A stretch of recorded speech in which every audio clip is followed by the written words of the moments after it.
सावधान।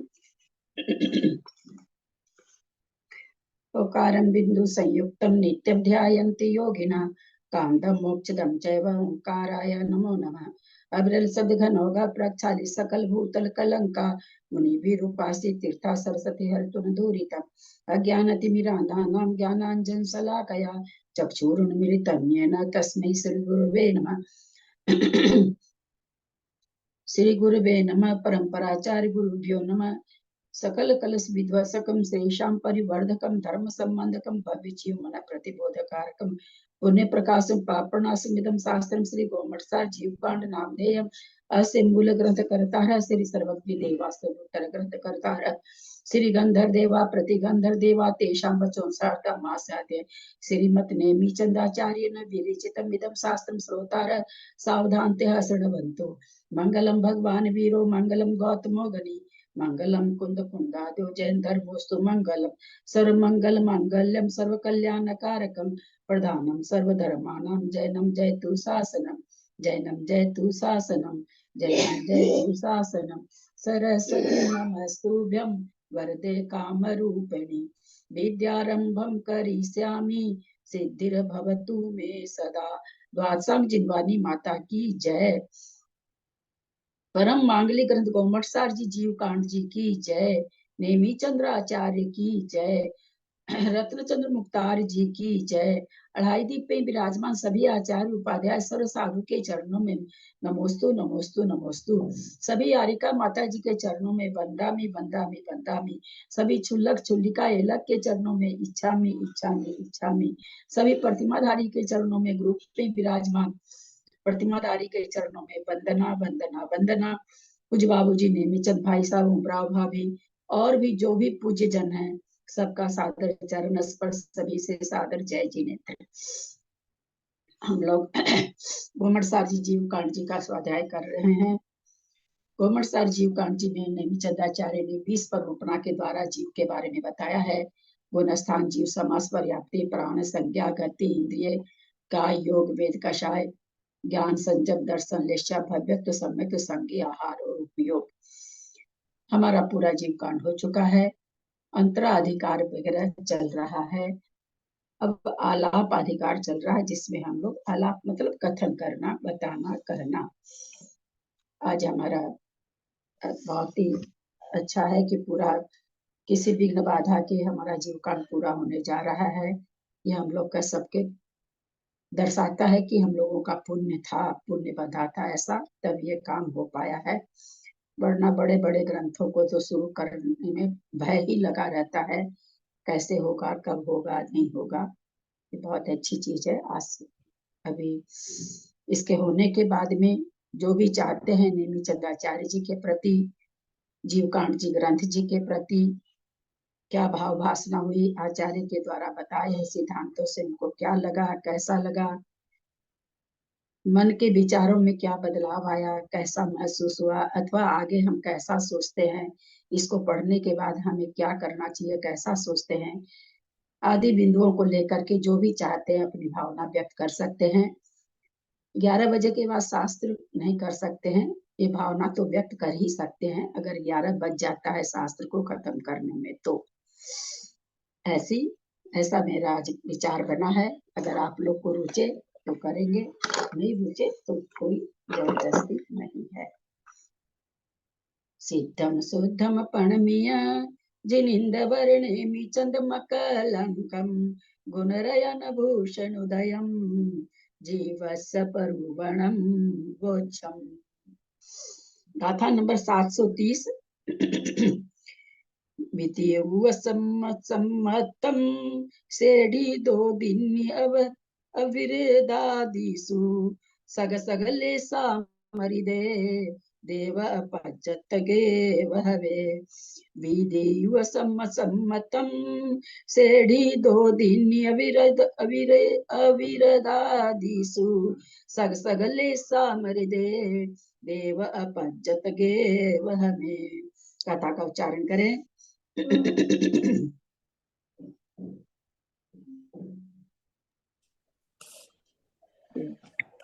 विधियोस्तमत्तं श्रेणी दो दिल्ली अवीर दादिसु सग सगले सादि सग सगले सामरिदे देव अपज्जत गेव हवे दित्योपम सम्यक्तम श्रेणीतो वर्तिने वितादिषु स्वकशुक्लेशाय अमृते देवा पर्याप्तक एव भवेत्।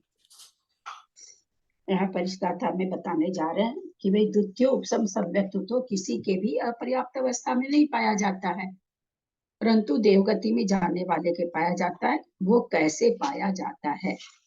क्योंकि क्या कह रहे हैं, इस प्रकार चारों में से एक मार्गणा ही एक जीव की होती है। ऐसा कहकर अब आगे द्वितीयोपम सम्यक्त के मरण के बारे में आचार्य श्री कहते हैं। विवसम सम्मतम बोला, जो वी माने दूसरा, उपसम सम्यक्त और उपसम श्रेणी। उपसम्मत उपसम श्रेणी माने उपसम श्रेणी।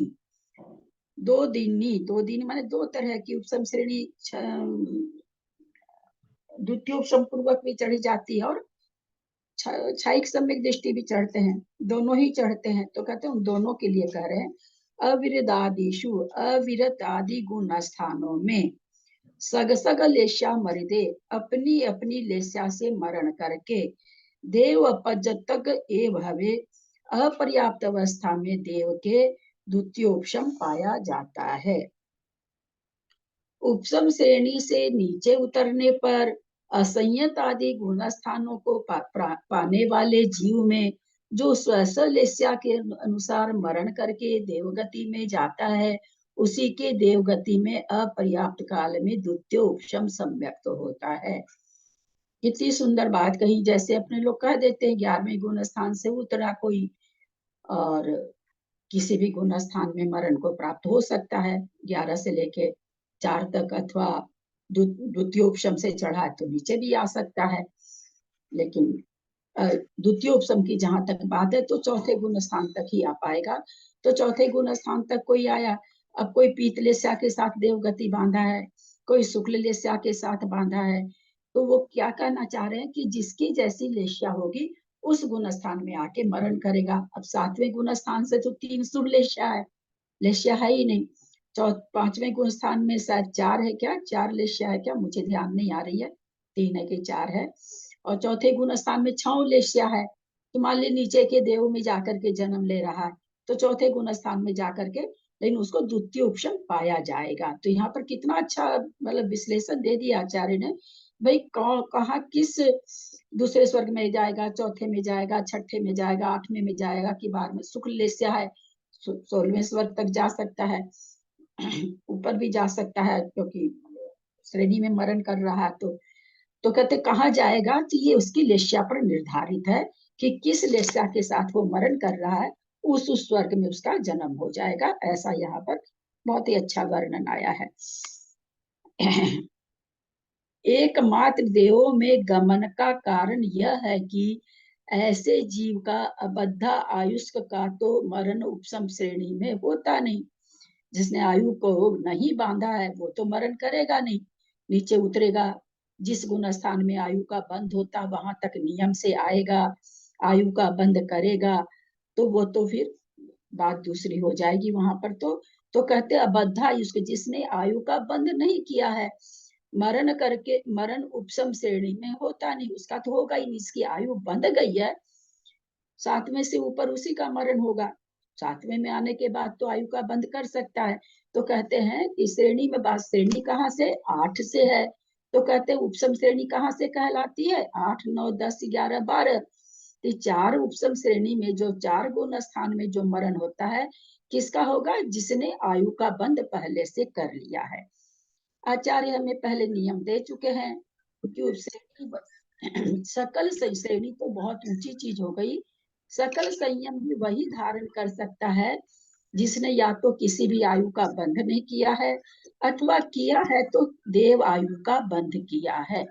ऐसा ही जीव नियम से सकल संयम को धारण कर सकता है। तो इससे पता चल गया कि उपशम श्रेणी में कोई जीव चढ़ा तो नियम से देव आयु बांधा है, और अबद्ध आयु उसका है तो कोई बात ही नहीं है। तो कहते हैं यहाँ पर एकमात्र देवों में गमन का कारण यह है कि ऐसे जीव का अबद्धा आयुष्क का तो मरण उपशम श्रेणी में होता नहीं। यानी जिसने आयु दीदी का दीदी प्रणाम, कितना पेज है? पेज 783 है। थोड़ा सा मैं सभी ग्रुप वासी को कहना चाहूंगी, बहुत विनय पूर्वक सबके लिए, चाहे वो बाबूजी क्यों ना हो, समय से ज्वाइन करें। सिद्धांत का ग्रंथ है ना, एकदम से बीच में बोलते हैं ना तो लय टूट जाता है मेरा। थोड़ा सा मेरी परेशानी समझने की आप लोग कोशिश करेंगे तो थोड़ा ठीक रहेगा। हम कथानक नहीं पढ़ रहे हैं कि पढ़े और उसमें नीचे से हम पढ़ने लग जाए। सारी चीज मैं मन से बोलती हूँ, मन से बोलने वाले आदमी का बीच में डिस्टर्ब होता है। थोड़ा सा समय से ज्वाइन करिए, सिद्धांत ग्रंथ है। क्योंकि जब तक आप मंगलाचरण में नहीं बैठेंगे तो उसका फल ही नहीं मिलेगा आपको। हम आए, काम करे, खा रहे हैं, पी रहे हैं, चलो बीच में आके खोल के बैठ गए, ऐसा नहीं होना चाहिए इतने पूज्य ग्रंथ के प्रति। बाकी आप लोग का जैसा मन हो। तो ये क्या कह रहे हैं कि तो या तो देव आयु बंधा है और अबद्धायुष्क है तो ऊपर की श्रेणी में कभी मरण नियम से नहीं होगा, क्योंकि कहाँ जाएगा, मरण तो हो गया, आयु का बंध हुआ नहीं है। ऐसा कोई सिद्धांत है नहीं जो ये कहता हो कि उपशम श्रेणी में कोई जीव अगर मरण करता है तो पहले आयु बांधता है, फिर अंतर विश्राम करता है, फिर मरण करता है। ऐसा नहीं है। तो इसलिए आयु जिसने नहीं बांधी उसको तो नीचे आकर के आयु बांधनी ही पड़ेगी। नियम से ऐसे जीव के देवायु ही संभव है, क्योंकि अन्य नरक, त्रियंच, मनुष्य आयु के बंद होने पर तो वह श्रेणी चढ़े या संयम या आंशिक संयम, देश संयम पावे, यह भी असंभव है। श्रेणी तो बहुत ऊंची चीज हो गई, यहाँ देश संयम को भी उन्होंने मना कर दिया है। अतः उस सम्यक्त्व के पास सत्व मनुष्य आयु के सिवा मरण से पूर्व किसी भी स्थिति में देव आयु का ही बन पाता है, अन्य का नहीं। तो मनुष्य आयु का सत्व फिर कैसे सकल संयम धारण कर रहा है? जब भावे आपने एक बार बताना। यहाँ मनुष्य आयु का सत्व फिर सकल संयम कैसे धारण कर रहा है? नहीं तो मनुष्य आयु तो सकल संयम धारण करेगा। सकल इसका उत्तर ये है, हाँ ठीक है, इसका उत्तर ये है ना, उत्तर सिद्धांत के परिप्रेक्ष्य में देना चाहिए। मनुष्य आयु भुज्यमान है, बध्यमान आयुष नहीं होनी चाहिए, है ना। इसका उत्तर प्रॉपर क्या होगा कि बध्यमान आयु नहीं होनी चाहिए। 3 भुज्यमान आयु मनुष्य हो सकती है, क्योंकि इसमें संयम धारण करेगा, मनुष्य में तो करता है ना। तो क्या कहेंगे कि भाई भुज्यमान तो आयु मनुष्य आयु रहेगी, बध्यमान नहीं होनी चाहिए। अतः गमन में भी ऐसे जीव का देवों में ही होना बताया है। शंका, द्वितीयोपशम सम्यक्त की उत्पत्ति किस गुणस्थान वाले जीव के होती है? समाधान, मात्र असंयत, बाबूजी द्वितीयोपशम मात्र असंयत सम्यक्त्व से अप्रमत संयत तक के किसी भी गुणी के इसकी उत्पत्ति संभव है। अगर नीचे इसका दिया है तो मैं पढ़ के सुनाती हूँ नीचे से, क्योंकि मैं, देखिए बाबूजी 3 नंबर नीचे देखिए आप लोग, ये कहाँ कहाँ आया है कि चौथे गुण स्थान में भी द्वितीय उपशम हो सकता है। गुणी लिखा हुआ है, मुनि नहीं लिखा हुआ, गुणी लिखा हुआ। इस गुणी से बहुत सारे अर्थ निकाल लिए हैं लोगों ने, लेकिन खास करके अपने परम पूज्य विद्यासागर जी महाराज जी का चिंतन थोड़ा सा हटके है, जो हम लोग को पल्ला पड़े या नहीं पड़े, पर कुछ हद तक ये चीज देखिए क्या नीचे क्या लिखा है। कार्तिक अनुप्रेक्षा, मूलाचार टीका, दूसरा क्या है भाई, पर्याप्त मनुष्य संयमिना एवं, नीचे देख रहे होंगे आप, मेरे को दिखता थोड़ा कम है, द्वितीयोपशम सम्यक्तम भवती, पर्याप्त मनुष्य को द्वितीयोपशम सम्यक्त होता है। इति धवलायाम द्वितीय पुस्तके 729 पृष्ठे लिखितम अपर्याप्त अवस्थायां द्वितीयोपसम्यक्तो देवगति एवं, देवगति में ही होता है। इति आगम वचनाच, यह आगम का वचन है। तो इस पर हम लोग पहले चर्चा किए थे कि चौथे गुण स्थान में द्वितीय उपसम किसको होगा, आपको, हमको क्या, या 5वें गुण स्थान में? नहीं नहीं, आप उसको हम मुनि जी लिखने को नहीं होगा दिए। जिन्होंने पहला सम्यक सकल कर संयम, लिया है, हाँ, पहले जो सम्यक सकल- में एक छपा। मिनट, दो लोग नहीं बोले। चलिए त्रिशला जी आप केवल बोलिए पहले, फिर और हाँ, दूसरे लोग। वो हमें मतलब हमें नहीं, मतलब देशभक्ति को या वो ऐसे ही, मतलब ऐसे ही मतलब समग्र दृष्टि को नहीं होगा। जिन्होंने संयम ले लिया था, जो उपसम समग्र दृष्टि चढ़ रहे थे, उनको होगा। द्वितीय उपसम उसको होगा जिन्हें सातों प्रकृति का उपसम कर दिया है। प्रथम उपसम एक उत्तरवर्ती होता है। तो विवेचनी, त्रिशला जी चुप हो जाए, आपका तो विवेचनी कुछ अलग हटके आ गया। चलिए, मेरा प्रश्न है आपसे, मंजू पाटनी कलकत्ता। गुणी, गुणी हो सकते हैं, गुणी के लिए कहीं नहीं लिखा है कि स्त्री गुणी नहीं हो सकती है या चौथा गुण स्थान वाला गुणी नहीं हो सकता है, ऐसा कहीं भी विवरण नहीं मिलता है। जो द्वितीय उपसम चौथे गुण स्थान से घटा रहे हैं, तो क्या आपको, हमको, या यहाँ पर प्रतिमाधारी बैठे हैं उनको हो सकता है क्या? नहीं, मैं ये चीज जिसने संयम ले लिया उसी को होगा। हाँ, जो पहले से संयमी है, मुनि महाराज जो पहले से हैं, सकल संयमी है, मात्र कषाय का उदय आ जाने से उनको थोड़ी पता कि मैं चौथा गुण स्थान में आ गया, उनको नहीं पता है। पर उनके प्रत्याख्याना वर्ण का उदय आ गया तो चौथा गुण स्थान हो गया। और वो भी किसको होगा? चौथे गुण स्थान में द्वितीय उपसम किसको होगा? जो उसी समय उपसम श्रेणी चढ़ने वाला हो। ऐसे नहीं होगा, वो उपसम श्रेणी चढ़ने वाले होंगे तभी द्वितीय उपसम होगा। क्योंकि चौथे गुण स्थान में तो श्रेणी है नहीं, श्रेणी तो 8 में से है। तो किसको होगा? क्या सब मुनि महाराज को हो जाता है? तो नहीं, जो श्रेणी मानने वाले हैं उनके ही चौथे गुण स्थान से होगा। कदाचित कसाय के उदय से उनका चौथा गुण स्थान है, और वो द्वितीय उपसम अगर कर रहे हैं तो उनका चौथे गुण स्थान से द्वितीय उपसम होता चला जाएगा। वो उसी के बीच में उनकी श्रेणी मर जाएगी, आपको हमको उनका नहीं। पेज तो ना मुनि महाराज का होना चाहिए। हाँ, और यहाँ पर एक विशेष बात कह दे, आचार्य श्री विद्यासागर जी तो श्रावक को भी घटा रहे हैं, ऐसा उनका, चूंकि लिखित में है, ऐसे में हवा में बात नहीं करती हूँ, आप लोग ध्यान रखेंगे। अब लिखा कहाँ निकालू, बिल्कुल पुस्तक छपी हुई है तो ऐसा है, लेकिन वो थोड़ा सा नहीं समझ में आता है। उनका अपना चिंतन है, चिंतन तो कोई भी कर सकता है, चिंतन के लिए किसी को ये नहीं है।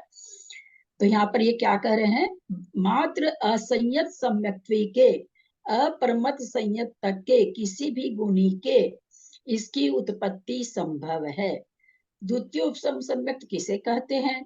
उपसम श्रेणी चढ़ते समय सर्वो क्षयोपसम सम्यक्त से जो उपसम सम्यक्त प्राप्त होता है उसे द्वितीय उपसम सम्यक्त कहते हैं। क्षयोपसम से क्यों लिख रहे हैं? क्षाइक से भी तो हो जाएगा। क्षायक से उपसम को भी ना सम्यक होगा, क्षायक से उपसम सम्यक नहीं होगा। क्षायक से तो क्षायक हो चुका है, उसे क्षयोपसम से ही होगा। क्षायक में तो सभी प्रकृति को क्षय कर चुका है वो। ऐसा उत्तर नहीं देना चाहिए, फिर से सुनिए। से द्वितीय सम्यक्त नहीं होता, उपसम से ही, उपसम श्रेणी से ही उपसम सम्यक्त द्वितीय सम्यक्त होता है। चलिए, 2 का उत्तर सुना, फिर से मेरा प्रश्न सुनिए। कई बार आप लोग प्रश्न में पूरा नहीं करती, उसके पहले उत्तर देते हैं, या आप लोग की आदत छूट नहीं रही है। त्रिशला जी ने मेरा सेंटेंस हमने पूरा भी नहीं किया और उन्होंने उत्तर दे दिया। उससे क्या होता है, कई बार जानते हुए भी, जान तो सब रहे हैं, उत्तर प्रॉपर आना चाहिए। आप लोग सब जान रहे, चूंकि इतनी पढ़ाई हो चुकी। तो फिर से मेरा प्रश्न सुनिए। यहाँ ये छायोपसम सम्यक्त से उपसम सम्यक्त क्यों कह रहे हैं?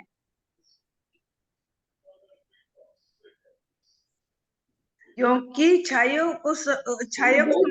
वीणा जी बोल चुके हैं, प्लीज। वीणा जी आप बोल चुके हैं, मैं सुन चुकी हूँ आपका।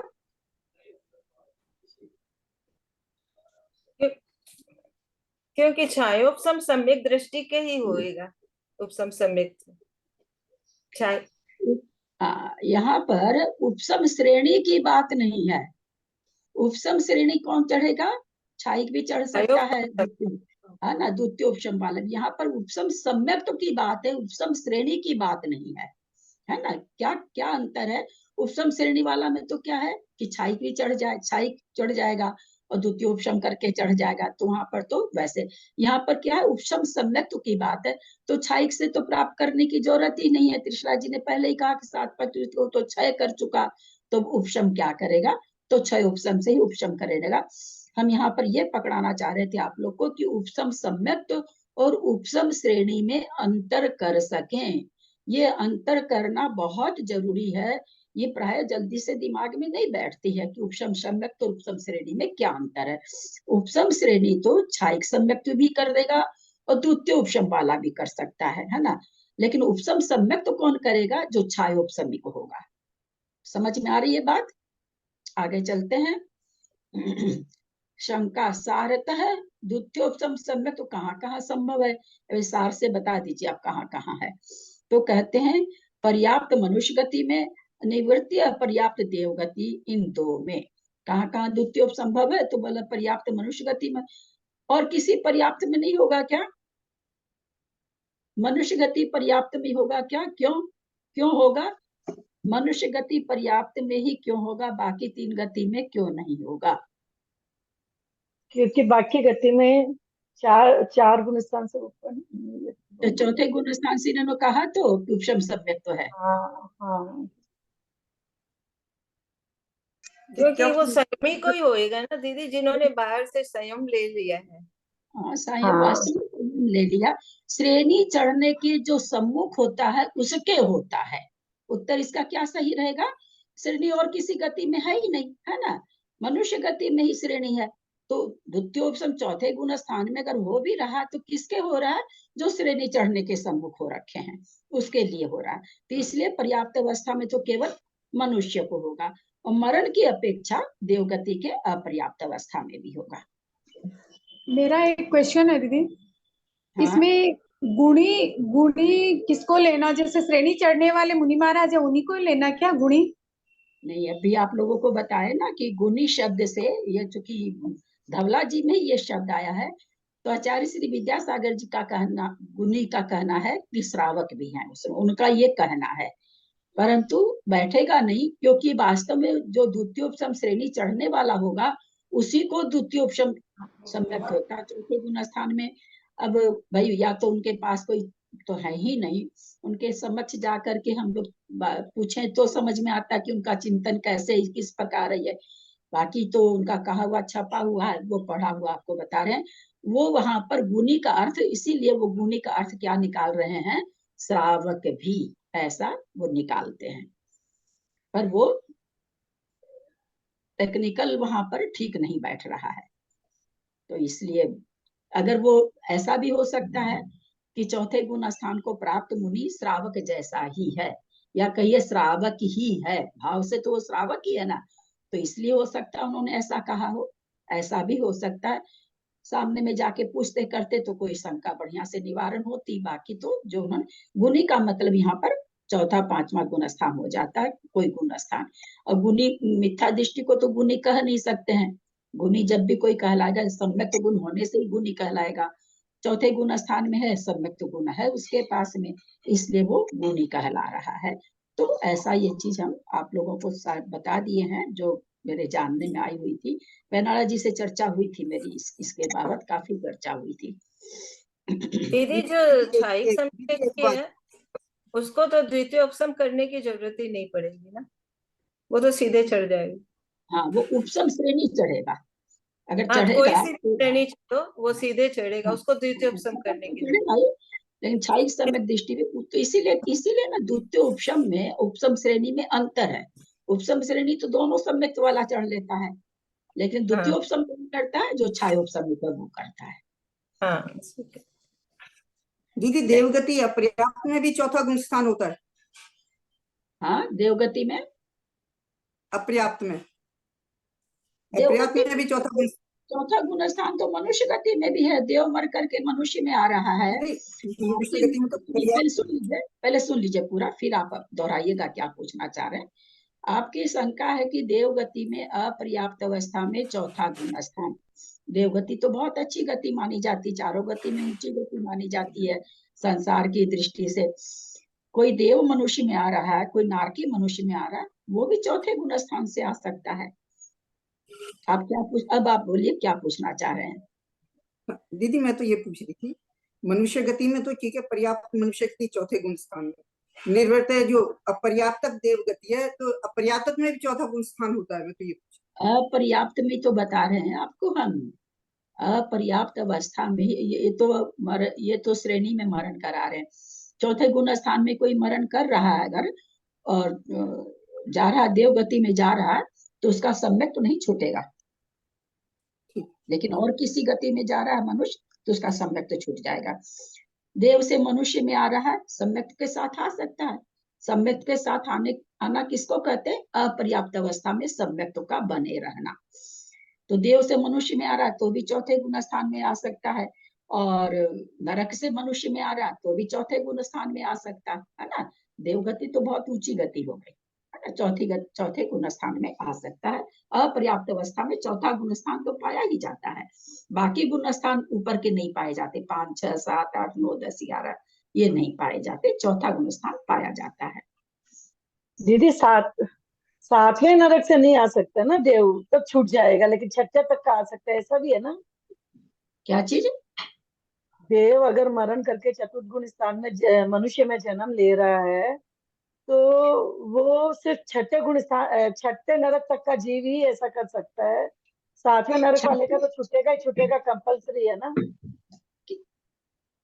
क्या चीज नहीं समझी मैं, क्या बोलना चाह छठे रही नरक से कोई थी? जीव मरण करके चतुर्थ गुण स्थान के साथ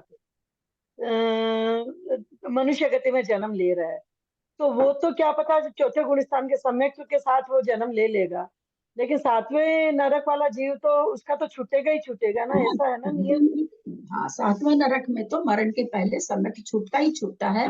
क्यों छूटता है? क्योंकि सम्यक के साथ नारकी मनुष्य में आ सकता है, त्रियंच में नहीं आ सकता है। इसलिए हाँ।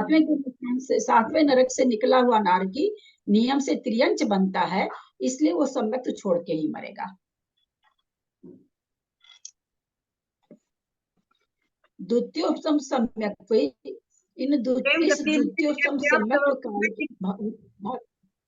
हाँ गति में अपर्याप्त अवस्था में जो द्वितीय समय, इससे क्या मतलब द्वितीय उपसम के साथ में यदि कोई मर गया तो देव गति में अपर्याप्त अवस्था में द्वितीय उपसम होगा? हाँ, द्वितीय उपसम के साथ ही मर रहा है ना, तो द्वितीय उपसम में रहेगा। अच्छा अच्छा, ठीक है। इसलिए अपर्याप्त अवस्था में एक ही गति में, अपने लोग याद नहीं रहता, अपने लोग को, मुझे भी नहीं याद रहता है। क्या चीज? और सब जगह हो गया? हाँ करिए करिए आप 2 मिनट। हाँ 2 मिनट के लिए। हाँ स्मेल करे आप अपना काम।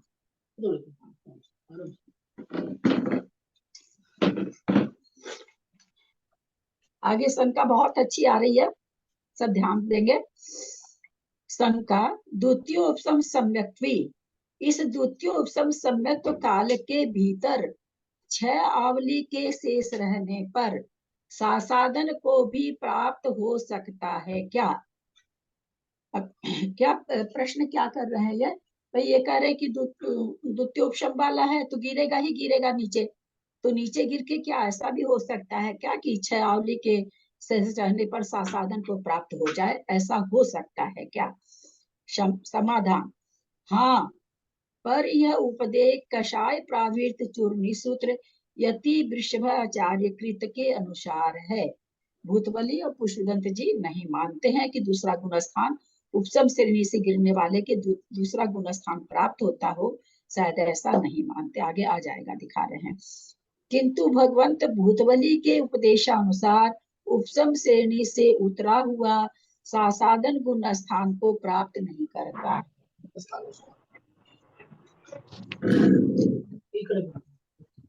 इधर करना है, आइए आइए इधर आइए।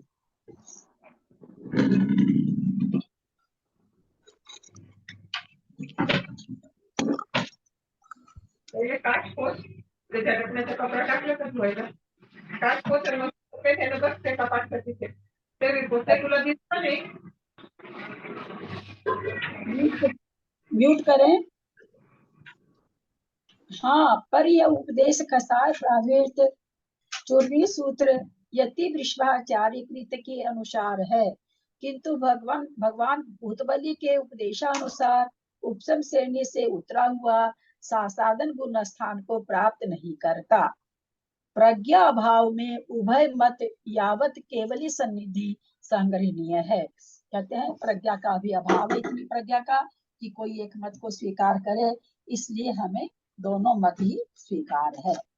यानी दूसरे गुण स्थान को प्राप्त करता भी है, कुछ आचार्यों के अनुसार नहीं भी करता। यदि विश्वाचार्य भी तिलोपन्नति कार्य है तो उनको भी इग्नोर नहीं कर सकते। पुष्पदंत भूतवाली ने सठखंडागम ही लिखा है तो उनको भी इग्नोर नहीं कर सकते। तो हमें दोनों ही मत स्वीकार करना पड़ेगा। शंका, गाथा में सगसग लेसा भरिदे को पढ़कर एक चर्चा उठती है कि किस किस लेस्या से द्वितीयोपशम सम्यक्ति कहाँ जन्मेगा तथा इन सम्यक दृष्टियों का उत्पाद देवों में कहाँ से कहाँ तक होता है। समाधान, इसे ही कहा जाता है वेदक सम्यक्त को उपशमा करके और उपशम श्रेणी पर चढ़कर फिर वहां से उतरकर प्रमथ संयत, अप्रमथ संयत, असंयत, संयता संयत उपशम सम्यक दृष्टि गुण स्थानों से मध्यम तेजो लेशा को परिणमा कर और मरण करके सौधर्म ऐसान कल्पवासी देवों में उत्पन्न होने वाले जीवों के अपर्याप्त काल में औपसमिक सम्यक तो पाया जाता है। कहाँ कहाँ कह दिए? छठे में, सातवें में, चौथे में और पांचवें में। जो तेज लेस्या जिनका पीत पद्म शुक्ल तो कह रहे तेज लेस्या का जगन अंश होने से सौधर्म में शांत स्वर्ग में वो जन्म लेंगे। अपर्याप्त अवस्था में ये तेजो लेस्या को जघन लेस्या पाई जाएगी, क्योंकि वहां तक तीनों लेस्या है। इन चारों गुण स्थान में 3 लेस्या है तथा उपर्युक्त गुण स्थान वर्ती ही उत्कृष्ट तेजो लेस्या वाला अथवा जघन पद्म लेस्या वाला परिणमाकर यदि मरण करते हैं तो औपसमिक सम्यक्त्व के साथ सानत कुमार पद्मलेशा में अगर कोई मरण करता है तो कौन सा? इन्हीं गुण स्थान वाले, क्योंकि पद्मलेशा है वहां पर 3 लेस्या है तो पद्मलेशा बंद करेंगे। जघन पद्मलेशा को परिणमा कर यदि मरण करते हैं तो औपसमिक सम्यक्त के साथ सानत कुमार महेंद्र कल्प में उत्पन्न होंगे।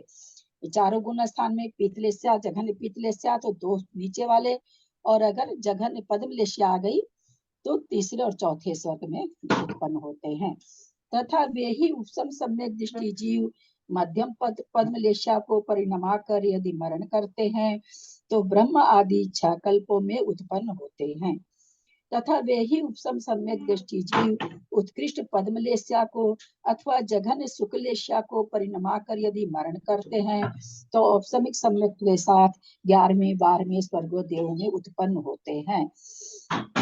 तथा उपशम श्रेणी पर चढ़ करके पुनः उतरे बिना ही मध्यम शुक्लेशा से परिणत होकर यदि मरण करते हैं तो उपशम सम्यक के साथ 13वें आदि 9वें ग्रेव तक उत्पन्न, इन 13 में उत्पन्न होते हैं। तथा पूर्वोक्त उपशम सम्यक दृष्टि जीव ही उत्कृष्ट शुक्ल लेशा को परिणमा कर यदि मरण करते हैं तो उपशम सम्यक के साथ 9 अनुदिश और 5 अनुत्तर विमानवासी देव में उत्पन्न होते हैं। इस प्रकार लेशा अनुसार मरण कहा। तथा इस उपर्युक्त कारण से सौधर्म स्वर्ग से लेकर ऊपर के सभी यानी सर्वार्थ सिद्धि तक के असंयत सम्यक दृष्टि देवों के अपर्याप्त काल में औपसमिक सम्यक तो पाया जाता है।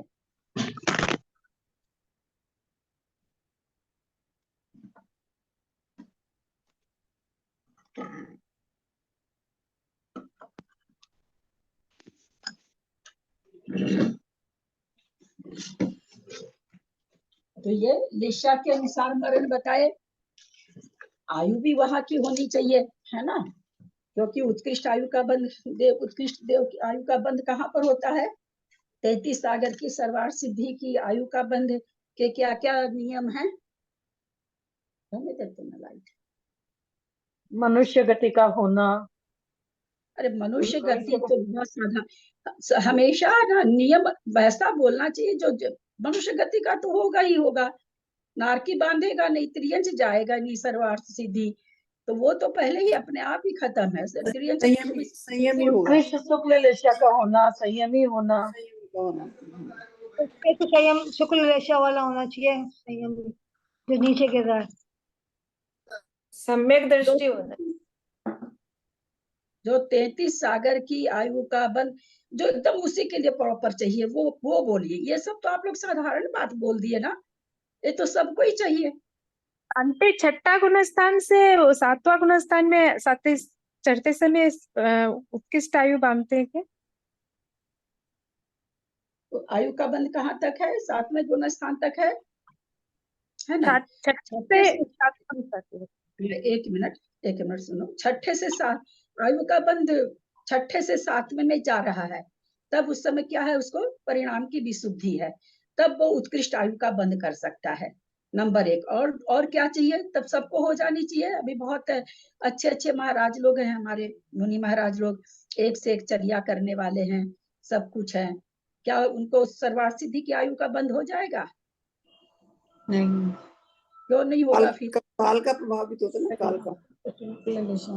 काल ना घटाएं, जो चीज बहुत चीज में घटती हो वो चीज ना घटाएं। उत्तम चैनन वाले को सर्वार्थ सिद्धि का बंध होगा, जिसका उत्कृष्ट चैनन होगा, ब्रज ऋषभ नारद सेनन होगा, उसको सर्वार्थ सिद्धि का बंध होगा, उत्तम सेनन वाले। 33 सागर की आयु बांधने के लिए चाहे नरक जाना हो और चाहे सर्वार्थ सिद्धि जाना हो, ब्रज वृषभ नाराज सहनन ही चाहिए। एकमात्र सबसे बड़ा कारण जो केवल इसी के लिए चाहिए। हमेशा जब किसी चीज का कारण पूछा जाए ना, तो केवल उसके लिए जो चाहिए वो बताना चाहिए। जो सबके लिए चाहिए वो थोड़ी बताना चाहिए कि मनुष्य गति होनी चाहिए, ये थोड़ी बच्चों वाला उत्तर। तो सबसे पहली चीज की ब्रज वृषभ ने तो अभी बहुत मुनि महाराज को सर्वार्थ सिद्धि बन जाए, पर अभी है नहीं, वो सहनन है नहीं अभी। इसलिए कितनी भी तपस्या करें, कितने भी शुक्ल लेशा वाले हों, पर सर्वार्थ सिद्धि देव की आयु बंध ही नहीं सकती। नहीं तो छठा 7वां गुण स्थान तो अभी है ही है, छठे से 7वें में जाते समय हो जाना चाहिए, 33 वर्ष की आयु बन जानी चाहिए, तो नहीं बन सकती, क्योंकि उसके लिए पहला सहनन चाहिए। बहुत अच्छा, चले अब आगे चलते। गुण स्थानातीत सिद्धों का स्वरूप। सिद्धानम सिद्ध गई केवल नानम च दंसनम थय्यम सम्मत मणाहारम वजोगानक कंपवूति। सिद्धानम सिद्ध गई केवल नानम च दंसनम खय्यम सम्मत मणाहारम वजोगानकं पौति। सिद्धाणं सिद्ध गई केवल नाणं च दंसनं खय्यं सम्मत्तमनाहारं वजोगानकमपौति। सादर प्रणाम दीदी, सादर प्रणाम। सिद्धानम सिद्ध गति केवल ज्ञानम च दर्शनम छायिकम सम्यक मनाहारमुपयोगा नाम क्रम प्रवृत्ति। सिद्धानम सिद्ध गई, सिद्धों की सिद्ध गति, केवल नान केवल ज्ञान, दंसनम केवल दर्शन, खय्यम सम्मतम छायिक सम्यक, अनाहारम अनाहार, और उवजोगणकम प्रवृत्ति। प्रवृत्ति माने प्रवृत्ति, एक युगपद, दोनों उपयोग की, ज्ञानोपयोग और दर्शनोपयोग की युगपद प्रवृत्ति होती है। प्रवृत्ति माने प्रवृत्ति होती है। सिद्धों की सिद्ध गति केवल ज्ञान केवल दर्शन छायिक सम्यक अनाहार और ज्ञानोपयोग व दर्शनोपयोग की युगपद प्रवृत्ति होती है। सिद्धों के नाम कर्मोदयकृत 4 गति, अशुद्ध 4 ज्ञान, 3 दर्शन तथा वेदक या उपसम दोनों सम्यक अथवा मिथ्यात्व साधन मिश्र भाव, वहार कर्म नो कर्म एवं ज्ञान दर्शन की क्रम वृत्ति नहीं होती। यह इस गाथा से फलित होता है। ये सब सिद्धों के नहीं होती, कहते हैं इस गाथा से ऐसा प्रतीत होता है। अन्य बात यह है कि सिद्धों में भी सिद्धों के ही क्या क्या भाव हैं। इस संदर्भ में इसी ग्रंथ के कर्मकांड में इस प्रकार कहा गया है। औपसमिक, क्षायिक, मिश्र, औदैक, पारिणामिक, इन 5 भावों में से सिद्धों के क्षायिक व पारिणामिक भाव होते हैं। क्षायिक भाव कितने होते हैं सिद्धों के? 9 होते हैं। क्षायिक 9 भाव, पारिणामिक 9 दीदी 9 होते हैं। पारिणामिक भाव कितने होते हैं? पारिणामिक तो 3 होते हैं। जीवत्व, अभय। सिद्धों के पारिणामिक भाव तो होगा ही नहीं, क्योंकि वो जीवत्व तो है, जीवत भी होगी। सिद्धत्व है, एक भाव होगा परिणामिक सिद्धत्व का। क्षायिक भाव 9 होते हैं। भव्यत्व और भव्यत्व क्यों नहीं होते हैं? क्योंकि भव्यत्व और भव्यत्व तो जरूरत ही नहीं है, भव्यत्व की जरूरत ही नहीं है। भव्यत्व तो होगी, कोई जरूरत ही नहीं है। हाँ, भव्यत्व की तो जरूरत ही नहीं है, भव्यत्व तो हो चुके हैं। जरूरत नहीं है नहीं कहा जाएगा, भव्यत्व का काम हो चुका, काम हो चुका उसका।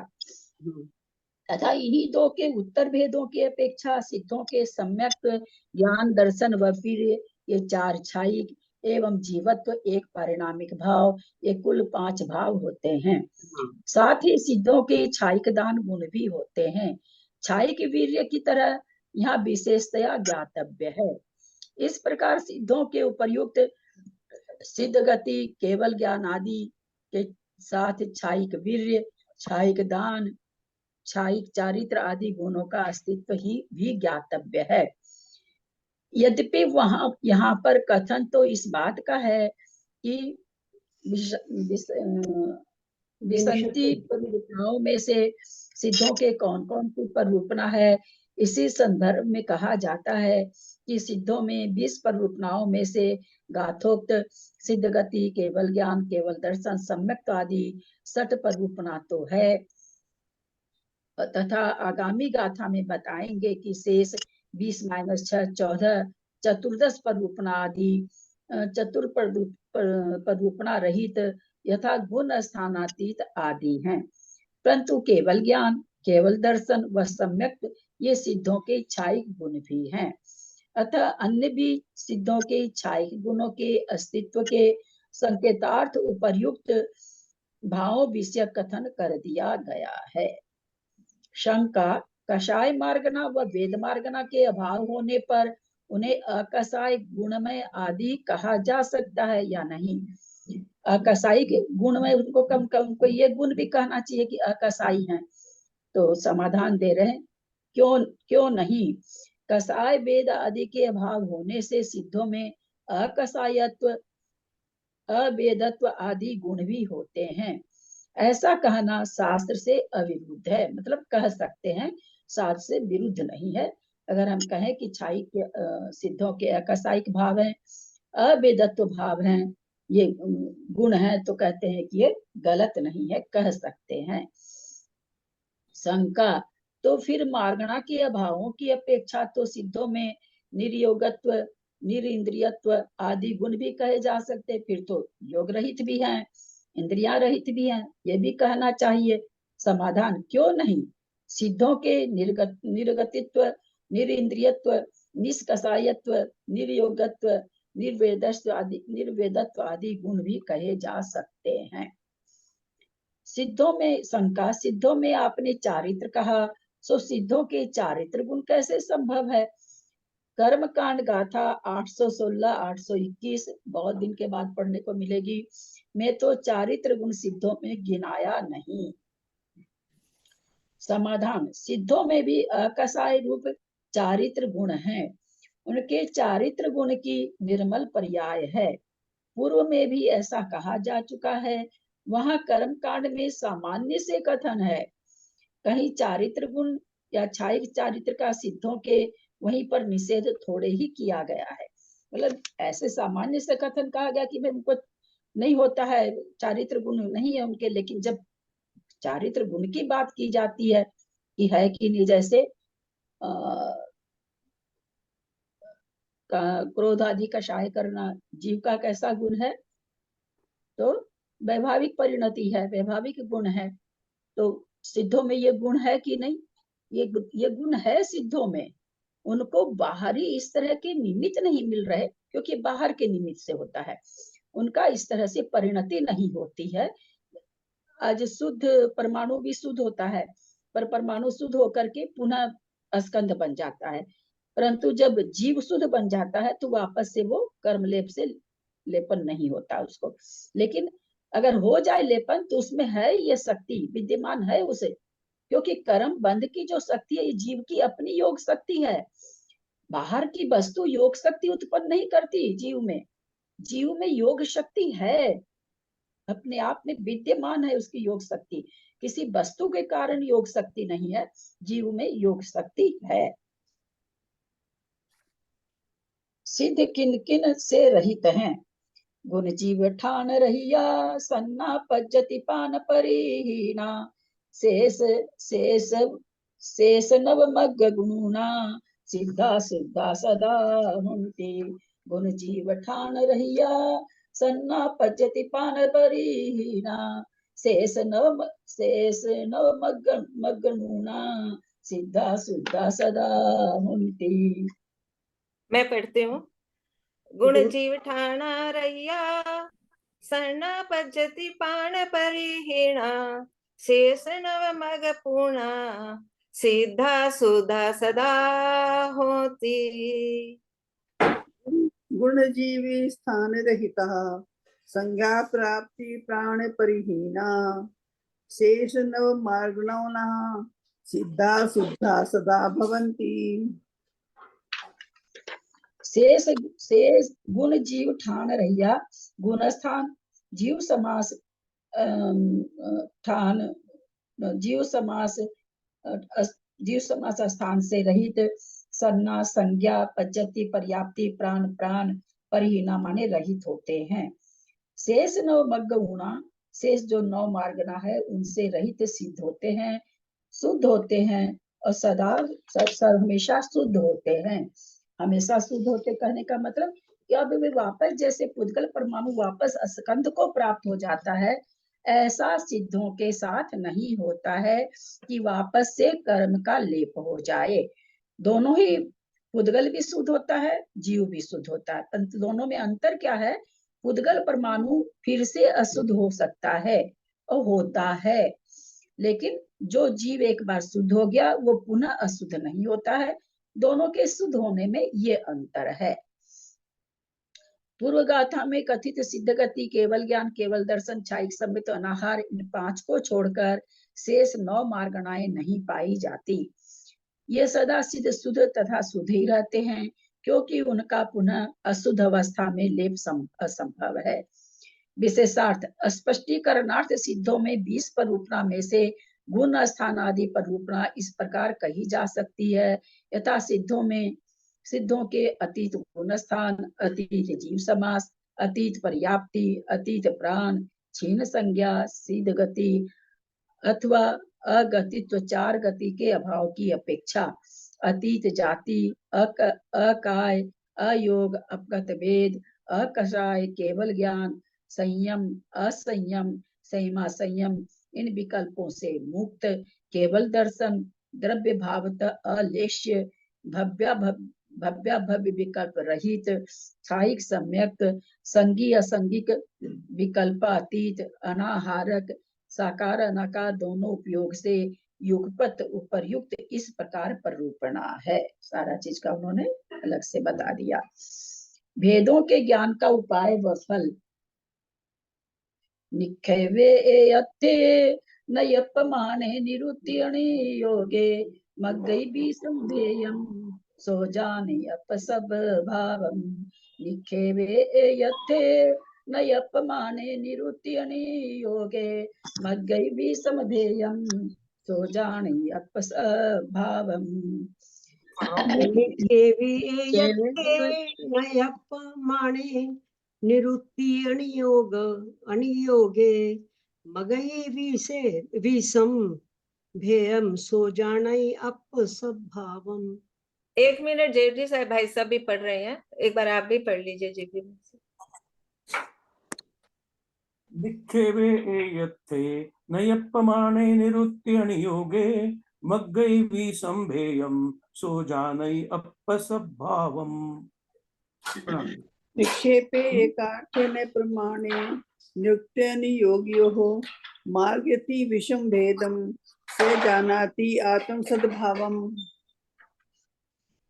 वैसे तो लास्ट गाथा है, और कोई भी पढ़ना चाहते हो तो पढ़ लीजिए। हाँ दीदी मैं दीदी मैं पढ़ूं? हाँ सबको पढ़ लीजिए, जिनको भाव है पढ़ने का सब पढ़ लें। योगे मग्गई भी संभेयम सो जाने अपसभावम। निक्षेपे एयत्थे नयप्यमाणे निरुत्यानि योगे मग्गैः संभेयं सोजानै अपसद्भावम्।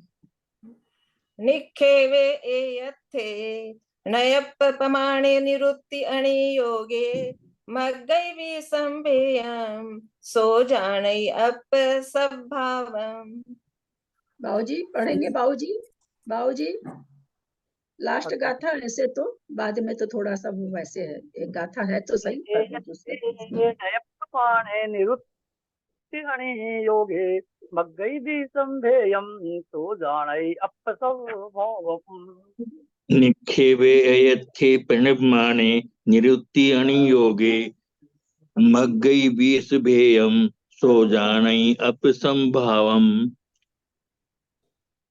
निक्षेपे निक्षेप में, एयत्थे एकार्थ में, नय नय में, पमाने प्रमाण में, तथा निरुक्ति निरुक्ति में, अणियोगे और अनुयोग में, मग्गई बीसंभेयम, मग्गय माने बीच मार्गना, 20 भेयम मतलब 20 भेदों को जो भेयम माने भेद, 20 भेदों को मग्गई जो जानता है, सो जानी अप स्वभावम, वो आत्मा के स्वभाव को जानता है। यहाँ एक छोटा सा वो दे रखे हैं, सारी मार्गना का नाम दे करके, और सीधे में नहीं है, वो 0 कर रखे हैं, जो सीधे में पाई जाती है उसमें 1 लगा रखे हैं, जो कि हम लोग अभी विशेषार्थ में पढ़ चुके हैं। जो किसी एक निश्चय या निर्णय में छेपन करता है, अर्थात जो अनिर्णित वस्तु का उसके नामादिक के द्वारा निर्णय कराता है, उसे निक्षेप कहते हैं ना। निक्षेप मतलब रखना, किसी का राम नाम रख दिया, किसी का महावीर रख दिया, किसी का पाश रख दिया, तो क्या है, ये निक्षेप किया गया। अथवा यो भी कह सकते हैं कि अप्रकृत अर्थ का निराकरण करने के लिए प्रकृत अर्थ का निरूपण करने वाला निक्षेप है। अप्रकृत अस्वाभाविक अर्थ का, अगर किसी वस्तु का नाम नहीं हो तो कैसे व्यवहार ही नहीं चलेगा, कैसे उसके साथ उसको स्वाभाविक बनाने के लिए कुछ तो उसका नाम देना पड़ेगा ना। तो कहते भाई निक्षेप क्यों किया गया, अप्रकृति से प्रकृत बनाने के लिए।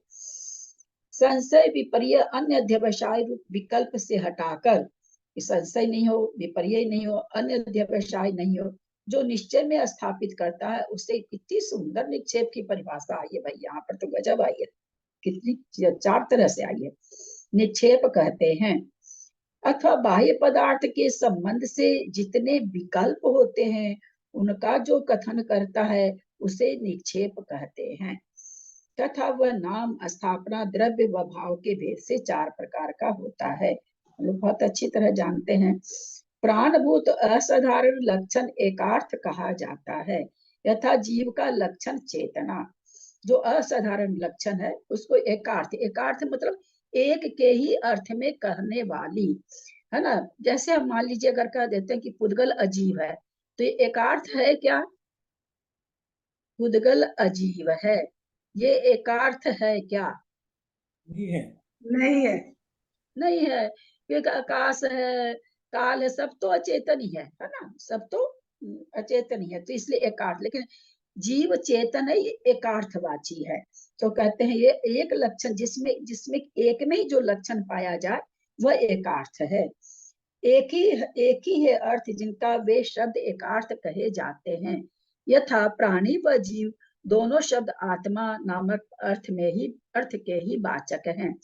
ज्ञाता के अभिप्राय को नय कहते हैं, अथवा श्रुत ज्ञान के विकल्प को नय कहते हैं। अथवा प्रमाण के द्वारा सम्यक ग्रहित प्रकार से गृहीत वस्तु के एक धर्म अथवा अंश को ग्रहण करने वाले ज्ञान को नय कहते हैं।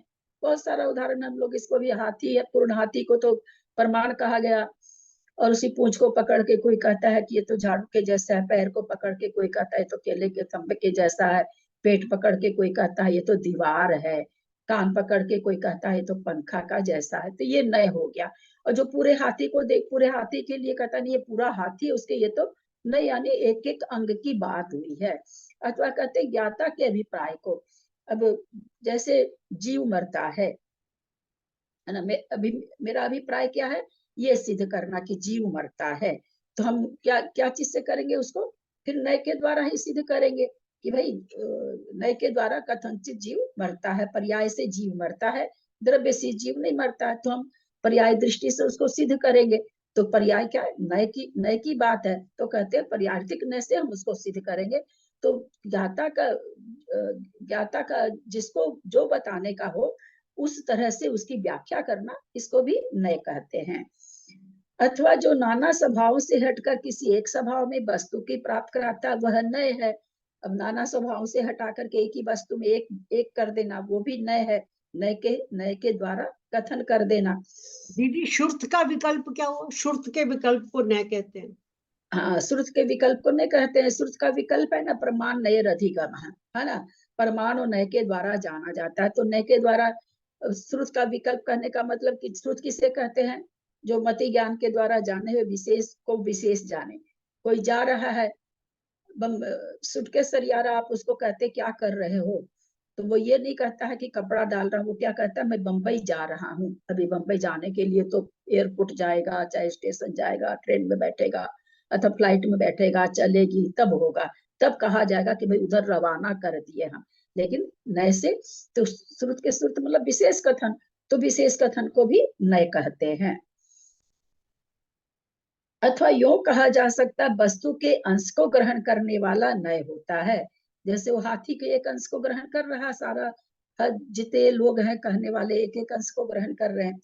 अथवा यो भी कहा जा सकता है वस्तु की एक देश परीक्षा नय का लक्षण है। यह नय प्रमाण के अवयव रूप होता है। ये नय, इसलिए नय को असत्य नहीं कह सकते। क्यों नहीं कह सकते कि वो प्रमाण का ही एक अंग है। प्रमाण, चूंकि प्रमाण हम सभी जानते हैं कि सर्वदेश कथन सही जिसको प्रमाण कहते हैं, तो आम के टुकड़े में से आम की फांक निकालेंगे तो आम ही तो कहलाएगा ना। प्रमाण सकल अंश को बता रहा है, उसमें से हम एक अंश निकाल के अगर बता रहे हैं तो वो भी क्या है, प्रमाण का ही अवयव है, यानी सत्य ही है। इसके मूलतः दो भेद होते हैं, द्रव्यार्थिक और पर्यार्थिक। अथवा यो भी कहा जा सकता है नयो के ये दो मुख्य भेद हैं, निश्चय और व्यवहार। सभी को हम लोग जानते हैं ये सारी बात। इसी मूल नय द्वय के उत्तर भेद संख्यात व असंख्यात अथवा अनंत तक भी होते हैं। यानी कितने भेद हैं, संख्यात भी, असंख्यात भी, अनंत भी। सकल वस्तु का ग्राहक प्रमाण होता है, जिस ज्ञान के द्वारा वस्तु स्वरूप जाना जाता है, निश्चय किया जाता है, वह ज्ञान प्रमाण है। सकल वस्तु को जो बताए वह ज्ञान है, वह प्रमाण है। सारतः अनियत अनेक धर्म विशिष्ट वस्तु संपूर्ण वस्तु को विषय करने वाला प्रमाण होता है। नियत एक धर्म विशिष्ट वस्तु को विषय करने वाला नय होता है। जिस क्रिया प्रत्यय आदि के द्वारा जिस अर्थ में शब्द की निष्पत्ति होती है, उसको उसी प्रकार से कहना निरुक्ति है। जैसे जो जीता है, जिएगा, पूर्व में भी जी चुका है, उसे जीव कहते हैं। तो क्या है, कहते हैं निरुक्ति अर्थ है। ये जैसा कहा जा रहा उसी तरह का अर्थ बताया जा रहा है। जीव आदि पदार्थों के जानने के उपाय विशेष को अनुयोग कहते हैं। वे ये हैं 6 भेद: निर्देश, स्वामित्व, साधन, अधिकरण, स्थिति और विधान, जिसको हम लोग तत्वार्थ सर्वार्थ सिद्धि में बहुत अच्छी तरह से, और उसके बाद सत्संख्या अनुयोग द्वार में भी हम लोगों ने बहुत अच्छी तरह पढ़ा इसको। इस प्रकार इन उपर्युक्त निक्षेप, एकार्थ, नय, प्रमाण, निरुक्ति, वह अनुयोग के द्वारा जो पूर्व कथित 20 परिकल्पनाओं को जानता है वह आत्मा के स्वरूप को जानता है। इस प्रकार गोमटसार जीव कांड में आलाप पररूपना नामक 22वां अधिकार पूर्ण हुआ। ये गाथा है जो नेमिचंद्राचार्य का आशीर्वचन है। अजज शेष गुण गण समूह संधार्य जिय सेन गुरु भुवन गुरु जस गुरु सोरावो गोमटो जयऊ। अजय अजय सेन गुरु आर्य सेन गुरु बहुत गुणों के समूह का साधारण करने वाले अजीत सेन गुरु जो त्रिभुवन के गुरु हैं, वे जिसके गुरु हैं वह गोमट राजा जयवंत हो वर्तो। कौन कौन आ गए? आर्य सेन के बहुत गुणों के समूह का साधारण करने वाले संधारण है, साधारण नहीं है, संधारण। अच्छा, भली बात। संधारण का मतलब क्या हो जाएगा? सम प्लस धारण बना है। सम मतलब भली भांति, धारण माने धारण करना। वही मेरे को पकड़ में नहीं आया तो हिंदी दोबारा पढ़ रही थी कि साधारण कैसे लिखा हुआ है। समूह को संधारण करने वाले यानी भली भांति जैसा आर्यसेन ने कहा है वैसा ही धारण करने वाले अजीत सेन गुरु जो त्रिभुवन के गुरु हैं, वे जिसके गुरु हैं वह गोमट राजा जयवंत वर्तो। इस तरह से आज हमारा जीव कांड बिना किसी विघ्न बाधा के अच्छी इसमें तरह से नेमिचंद आचार्य ने ना गोमट राजा को आशीर्वाद दिया है ना। हाँ, दीदी आप भी हाँ, हम लोग को आशीर्वाद दीजिए। आशीर्वचन है ना, लिखा हुआ ऊपर आशीर्वचन है। उनके निमित्त से कहा गया, नहीं तो कहाँ हम लोग को मिलता, हम लोग को थोड़ी मिलता। तो उनके निमित्त है जो कहा गया तो हम लोग को मिल गया। तो बहुत बड़ी बात है। इसके नेमिचंद से ज्यादा तो गोमट चामुंडा राय के प्रति हम लोगों का ज्यादा मतलब ये होना चाहिए। उनके निमित्त से हमको ये मिला है, नहीं तो मिलता ही नहीं हम लोग को। इस तरह से हमारा 9 बार एक बार नमोकार पढ़ लें सब कोई।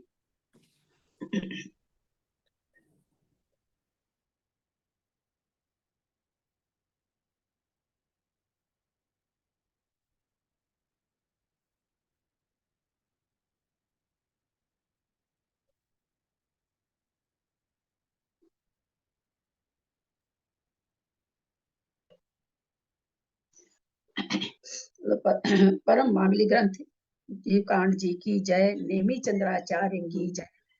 चामुंडा राय राजा की जय। रत्नचंद्र मुक्तार जी की जय। सभी आचार्य परमेष्ठियों को जय। मुनि राजों की सबकी जय। माता जी लोग की सबकी जय।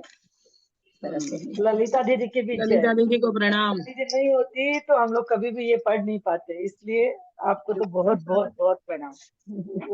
नहीं, मेरे प्रणाम करने उससे दीदी आपकी उससे पढ़ पाए। भाभी आपको बहुत बहुत प्रणाम। बहुत बहुत बहुत बहुत प्रणाम दीदी आपको। आपकी वजह से हमने इतना गुरुग्रंथ दीदी हमने समझा, पता नहीं कितना समझा, लेकिन कॉपी में काफी सारा नोट किया। एक मिनट, तो जब कभी बैठती हूँ तो पढ़ लेती हूँ तो बहुत अच्छा लगता है। सिलसिलेवार चीजों को सिलसिलेवार होने दीजिए। अब हम लोग ग्रंथ को बंद करके रख दें ताकि हमारे ये मन में नहीं आए कि सामायिक बेला हो गई है, ग्रंथ खुला हुआ है। ग्रंथ अपना समापन हो चुका है। आराम से ग्रंथ को विराजमान करिए। और अब आप लोग नेमी चंद्राचार्य के प्रति, चामुंडा राय के प्रति, रत्नचंद्र मुक्तार जी के प्रति जो जो भावना व्यक्त करना चाहती हैं अवश्य करें। हम सबसे पहले अनीता को बुला रहे हैं क्योंकि अनीता का मेरे पास मैसेज कई दिन पहले आ गया था।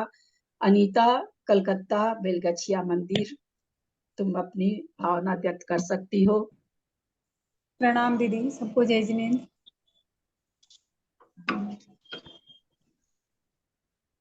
इत्थं सुद्धं पणमीय जिन्दवर्णीं चन्दमा कलङ्कम् गुणरेणभूषणोदयम्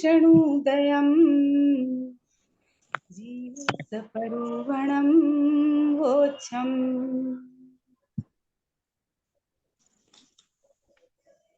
अनंतानंत सिद्ध परमेष्ठी भगवान की जय। आचार्य सिद्धांत चक्रवर्ती नेमीचंद महाराज जी की जय।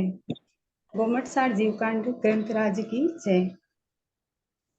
मैं 2 शब्द कहती हूँ। मुझे कैसा लगा ये शास्त्र पढ़कर, तो गुरु की अनुकंपा कैसी होती है। वर्तमान शासन नायक 1008 श्री श्री श्री महावीर स्वामी की जय जय जय। हमारे आराध्य गुरु आराध्य 24 तीर्थंकर भगवान के चरणों में त्रैवार नमोस्तु नमोस्तु नमोस्तु। यथा योग्य गुरुओं के चरणों में नमोस्तु, वंदामि, इच्छामि, वंदना तथा सबको जय जिनेन्द्र।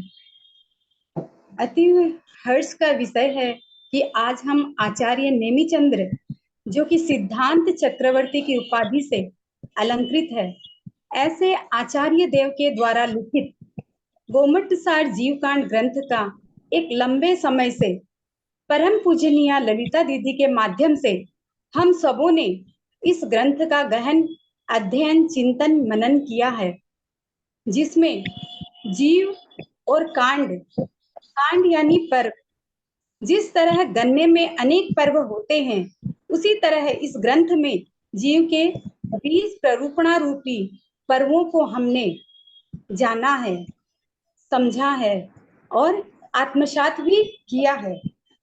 दीदी के माध्यम से सरल विवेचनों से सही में दीदी जब आप स्वाध्याय कराते हो तब मैं आपकी वो फिजिकल एक्टिविटी भी नोटिस करती हूँ। पूरी मेहनत झोंक देती हूँ आप, और हम सब जब उत्तर नहीं दे पाते हैं तो अपने आप को कैसी फीलिंग होती है वो नहीं बता पाती। आप तो अपना पूरा 100% देती हो। इस ग्रंथ के स्वाध्याय में तो मैं बहुत कुछ मिस भी कर दी, फिर भी जितना हासिल कर पाई वो भी बहुत है। अब मेरी अंतरंग से यही कोशिश रहेगी कि कर्मकांड के विषय को मैं अच्छी तरह ईमानदारी पूर्वक ग्रहण करूं, आपकी मेहनत का मैं फल प्राप्त कर इस पर खरी उतर पाऊं, यही मेरी इच्छा है। ये गुरु कैसे होते हैं? ये गुरु शब्द बहुत भारी है, जो कि शिष्य को अंधकार से दूर कर उजाले की ओर लाता है। इसलिए तो कहा है गुरु ब्रह्मा गुरुर्विष्णु गुरुर्देवो महेश्वरः गुरु साक्षात् परम ब्रह्मा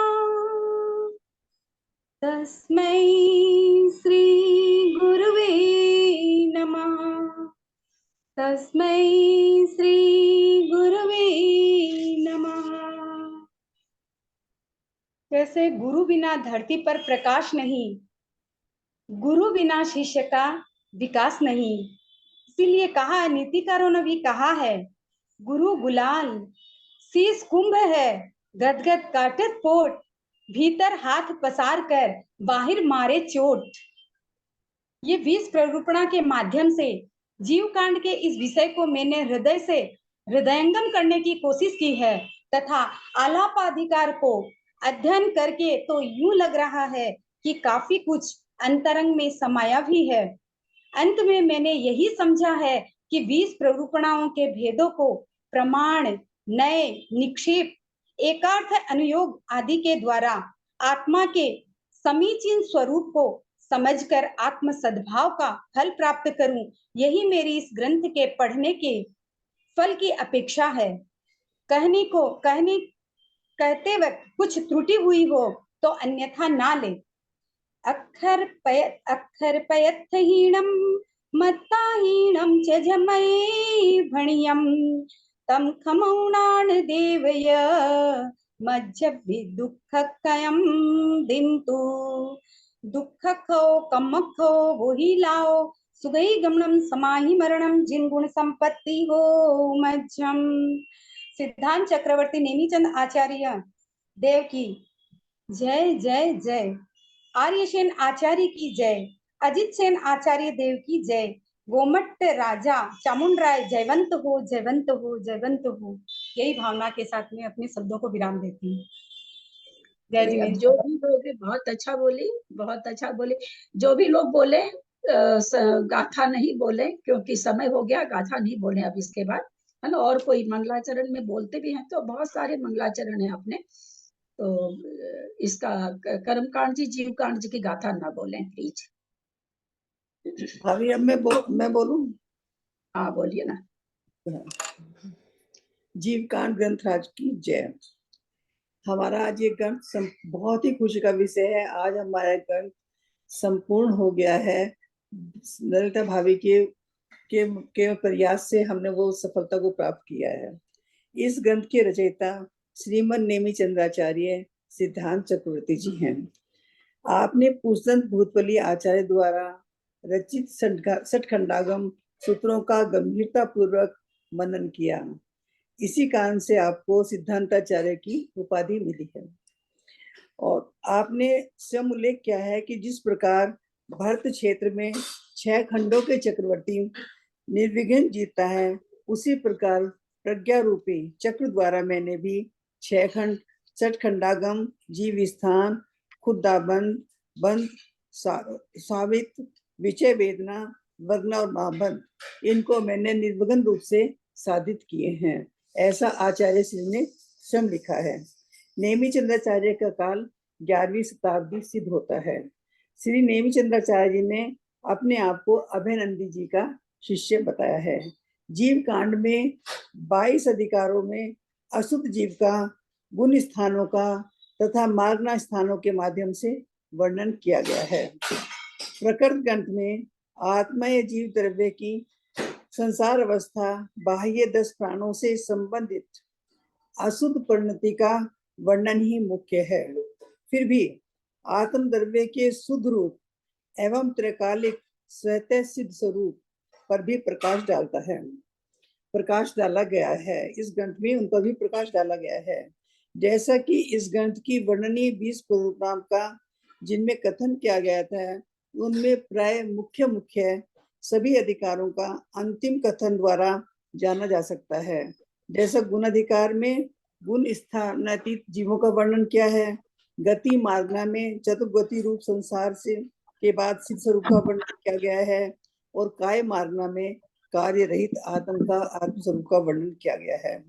इसी तरह एक ही जीव द्रव्य यद्यपि 2 अवस्थाओं में से प्रथम अशुद्ध संसार अवस्था ही यहाँ पर प्रधानता से वर्णन किया गया है, फिर भी वह अपूर्ण नहीं है, क्योंकि यह उसकी शुद्ध अवस्था का भी बोध कराता है।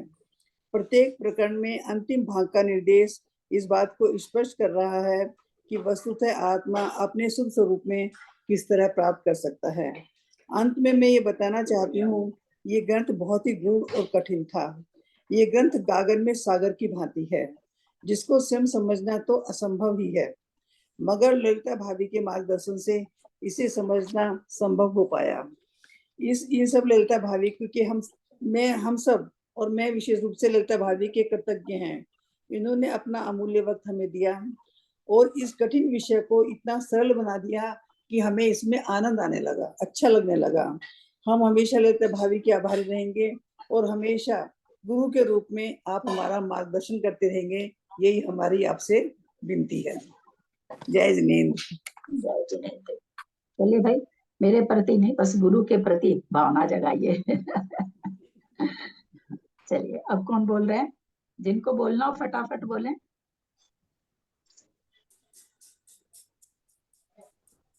चलिए समाप्त करें।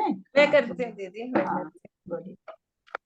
दीदी को प्रणाम, सभी बड़ों को प्रणाम और सभी से जय जिनेंद्र।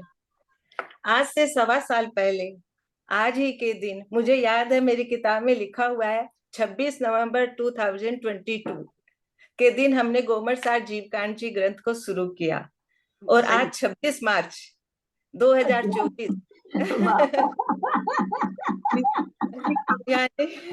यानी 1 साल 4 महीने के अंतराल में पूर्ण किया है। आज इस ग्रंथ का समापन करते हुए मेरा हृदय गदगद हो रहा है। इस ग्रंथ की जितनी महिमा गाई जाए कम है। आचार्य नेमिचंद सिद्धांत चक्रवर्ती जी का हम जितना बहुमान करें कम है। मुझे तो इसे पढ़कर ऐसा लगा कि आचार्य श्री ने इसमें संपूर्ण जैन सिद्धांत भर दिए हैं। इन 20 प्ररूपना में सबका वर्णन आ गया है। हमें यदि किसी के बारे में जानना हो तो इस ग्रंथ को खोलकर विस्तार रूप से जान सकते हैं। हमने नए नए सिद्धांतों को जाना। हमने करुणा नयोग में दीदी से मार्गना की पढ़ाई की थी, पर उसमें मार्गनाओं का इतना विस्तृत वर्णन नहीं था, हमें पढ़ने को नहीं मिला। संक्षेप में दीदी ने जो समझाया वही समझाया। इसमें ज्ञान मार्गना में, दीदी आप म्यूट है, दीदी आप म्यूट है, दीदी कुछ बोल रही है, आप म्यूट है, आप कुछ बोल रही थी दीदी। हमने करुणा योग में मार्गना की पढ़ाई की थी दीदी से, पर उसमें मार्गनाओं का इतना विस्तृत वर्णन हमने नहीं पढ़ने को नहीं मिला। इसमें ज्ञान मार्गना में श्रुत ज्ञान का जो वर्णन है, लेश्या मार्गना में हमारे परिणामों का विभिन्न रूप से वर्णन किया गया है, संयम मार्गना में यथा क्या चारित्र का वर्णन पढ़कर हमारा रोम रोम पुलकित हो उठता है। पढ़कर परिणामों में अत्यंत विशुद्धि के भाव आते हैं। कहाँ तक वर्णन करें आचार्य श्री के अद्भुत ज्ञान की। हम आचार्य श्री का बार बार बहुमान करते हैं। हिंदी टीकाकार ब्रह्मचारी पंडित रतन चंद्र जैन मुख्तार जी ने हिंदी टीका की है। यह ग्रंथ इतना कठिन है कि इसको पढ़ना बहुत ही मुश्किल है, लेकिन आचार्य श्री ने इसकी हिंदी टीका करके हम सब अल्पज्ञों के लिए एक सरल रास्ता कर दिया है, जिससे हम इस कठिन विषय को समझ सकें। मैंने तो कभी अपने जीवन में सोचा भी नहीं था कि इस ग्रंथ को हम लोग पढ़ेंगे। जब दीदी और केसी भाई साहब जैन चौरंगी मंदिर में स्वाध्याय करते थे, सुबह 8 से 9 का टाइम था, तो मैं देखती थी उनको करते हुए। 2-3 बार हम लोग कभी कभी बीच में बैठ जाते थे, तो लेकिन एक अक्षर भी समझ में नहीं आता था। तो मैंने सोचा था कि यह ग्रंथ तो बड़े बड़े ज्ञानी एवं पंडित अथवा मुनिराज वगैरह का पढ़ने का है, हम लोग तो नहीं पढ़ पाएंगे। ये तो हमारी गुरु माता ललिता जी का हमारे ऊपर महान उपकार है, जिन्होंने हम अज्ञानी को इतने धैर्य के साथ पढ़ाया। उनकी जो धैर्यता थी, उनको जो मतलब इतने धीरज से उन्होंने पढ़ाया है ना, उसका वर्णन नहीं कर सकती। हमारे बार बार पूछने पर बार बार समझाया, एक एक प्रकरण को इतनी बार कहा कि वह हमारे हृदयगम हो गया। दीदी हमने बिल्कुल मेहनत नहीं की कि जाके किताब को वापस पलटा है या कुछ याद किया है या परीक्षा देने के लिए, कुछ भी मेहनत नहीं की। पर आप ही ने उसको जब बार बार पढ़ाया तो हमारे को वो शब्द याद हो गए, वो शब्द हमारे जीवा पे आ गए हैं। हमसे ज्यादा मेहनत दीदी आपने हम लोगों के लिए किए है।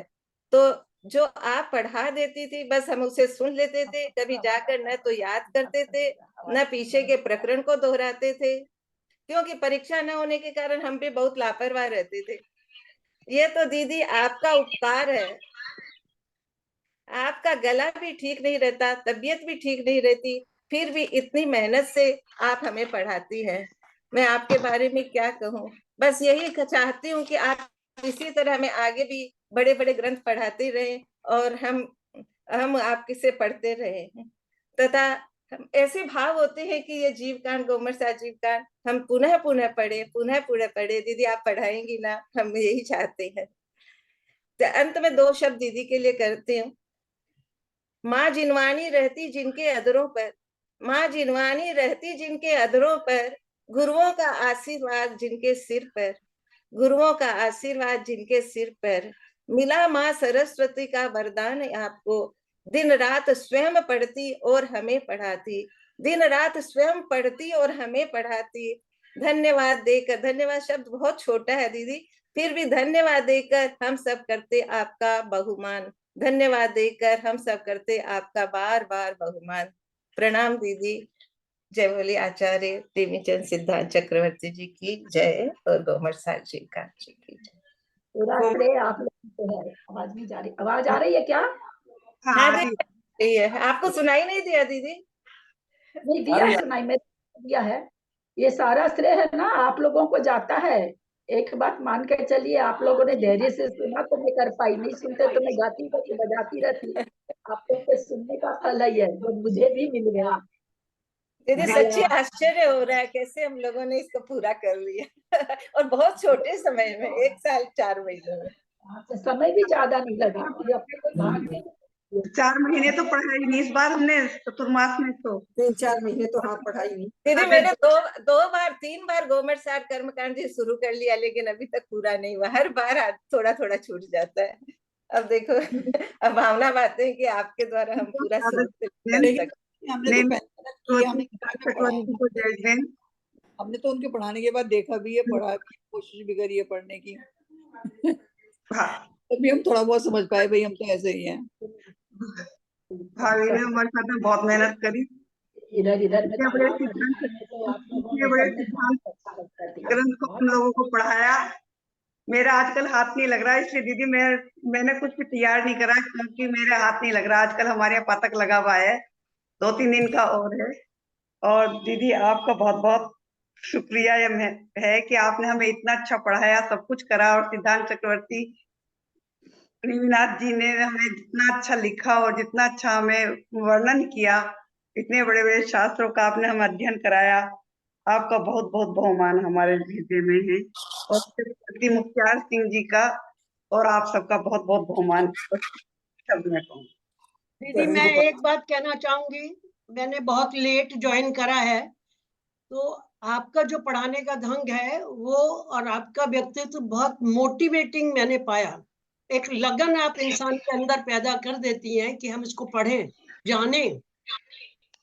मुझे ये सबसे ज्यादा जो है आपकी, मैंने कुछ लिखा नहीं, कुछ मैंने तैयार नहीं करा, जो मुझे महसूस हुआ थोड़े से दिन में, 2-1 महीने मैंने पढ़ा, एक ऐसी अटूट लगन आप इंसान में पैदा कर देती हैं और रिवाइज करा करा के याद भी करा देती हैं। ये क्वालिटी हर एक में नहीं पाई जाती। और आपको जो सारे कॉन्सेप्ट्स हैं वो बहुत क्लियर हैं, इसीलिए आप इतनी अच्छी तरह समझा पाती हैं। अगर किसी को खुद ही क्लियर नहीं होंगे, वो बात को टालेंगे, अच्छे से नहीं समझा पाएंगे। मुझे जो ये महसूस हुआ मैंने बताया, आपका बहुत बहुत धन्यवाद। कह नहीं सकते, शब्द नहीं है आपको कहने के लिए, आपको इज्जत देने के लिए। जय जिनंद दीदी। प्रणाम दीदी। पढ़ते समय है एक जो अनुभव हुआ, जो आप तर्कना, किसी भी चीज की जो तर्कना करवाने लगाती है, उससे हमारे कंसेप्ट क्लियर होते हैं। कोई भी सेंटेंस हो, वो ऐसा क्यों है, विषय से बाहर रहता है, उसमें नहीं रहता है, लेकिन वो आप प्रश्न पूछती है ऐसा क्यों, तो उसमें हम तर्कना लगाने का थोड़ा थोड़ा कोशिश करने लगे हैं। ये हमें प्राप्ति हुई है जीवकांड पढ़ते समय। प्रणाम। बहुत लॉजिकल और साइंटिफिक वे है आपका पढ़ाने का। एक लेमैन भी बैठेगा ना, वो भी समझ जाएगा, क्योंकि आपको सब क्लियर है, कॉन्सेप्ट सब क्लियर है। धन्यवाद। प्रणाम दीदी। दीदी कल को 1 बजे तक हो सकता है क्या पद्म पुराण का प्रश्न उत्तर, 11 बजे की जगह? वो थोड़ा सा मुझे बोलने में खराब लगता है उनको। मैं कुछ नहीं कर देती उनको, किसी और से करवाती हूँ ना, तो मुझे बहुत खराब लगता है उनको। पुरुष हैं, उन लोग को काम भी रहता है अच्छे से। भाई साहब का भी दोनों सांबाला स्वाध्याय संभालते हैं, तो थोड़ा सा मेरे को संकोच लगता है। एक बार में 2-3 बार कह दी, मुझे खराब लगता है। बीना जी प्लीज मुझे माफ कर। नहीं असल में कोई बात नहीं, माफ की कोई बात नहीं दीदी, क्योंकि परसों को ही हमारे यहाँ हाथ लगेगा और परसों को 11 बजे तक तो फुर्सत मिलती नहीं, उसके बाद ही फुर्सत मिलती तो मैं कर पाती। चलो कोई बात नहीं दे पाऊंगी पेपर, कोई बात नहीं। हाँ कोई बात नहीं, अपने लोग को कोई किसी बात ना नहीं, किसी दे दूंगी।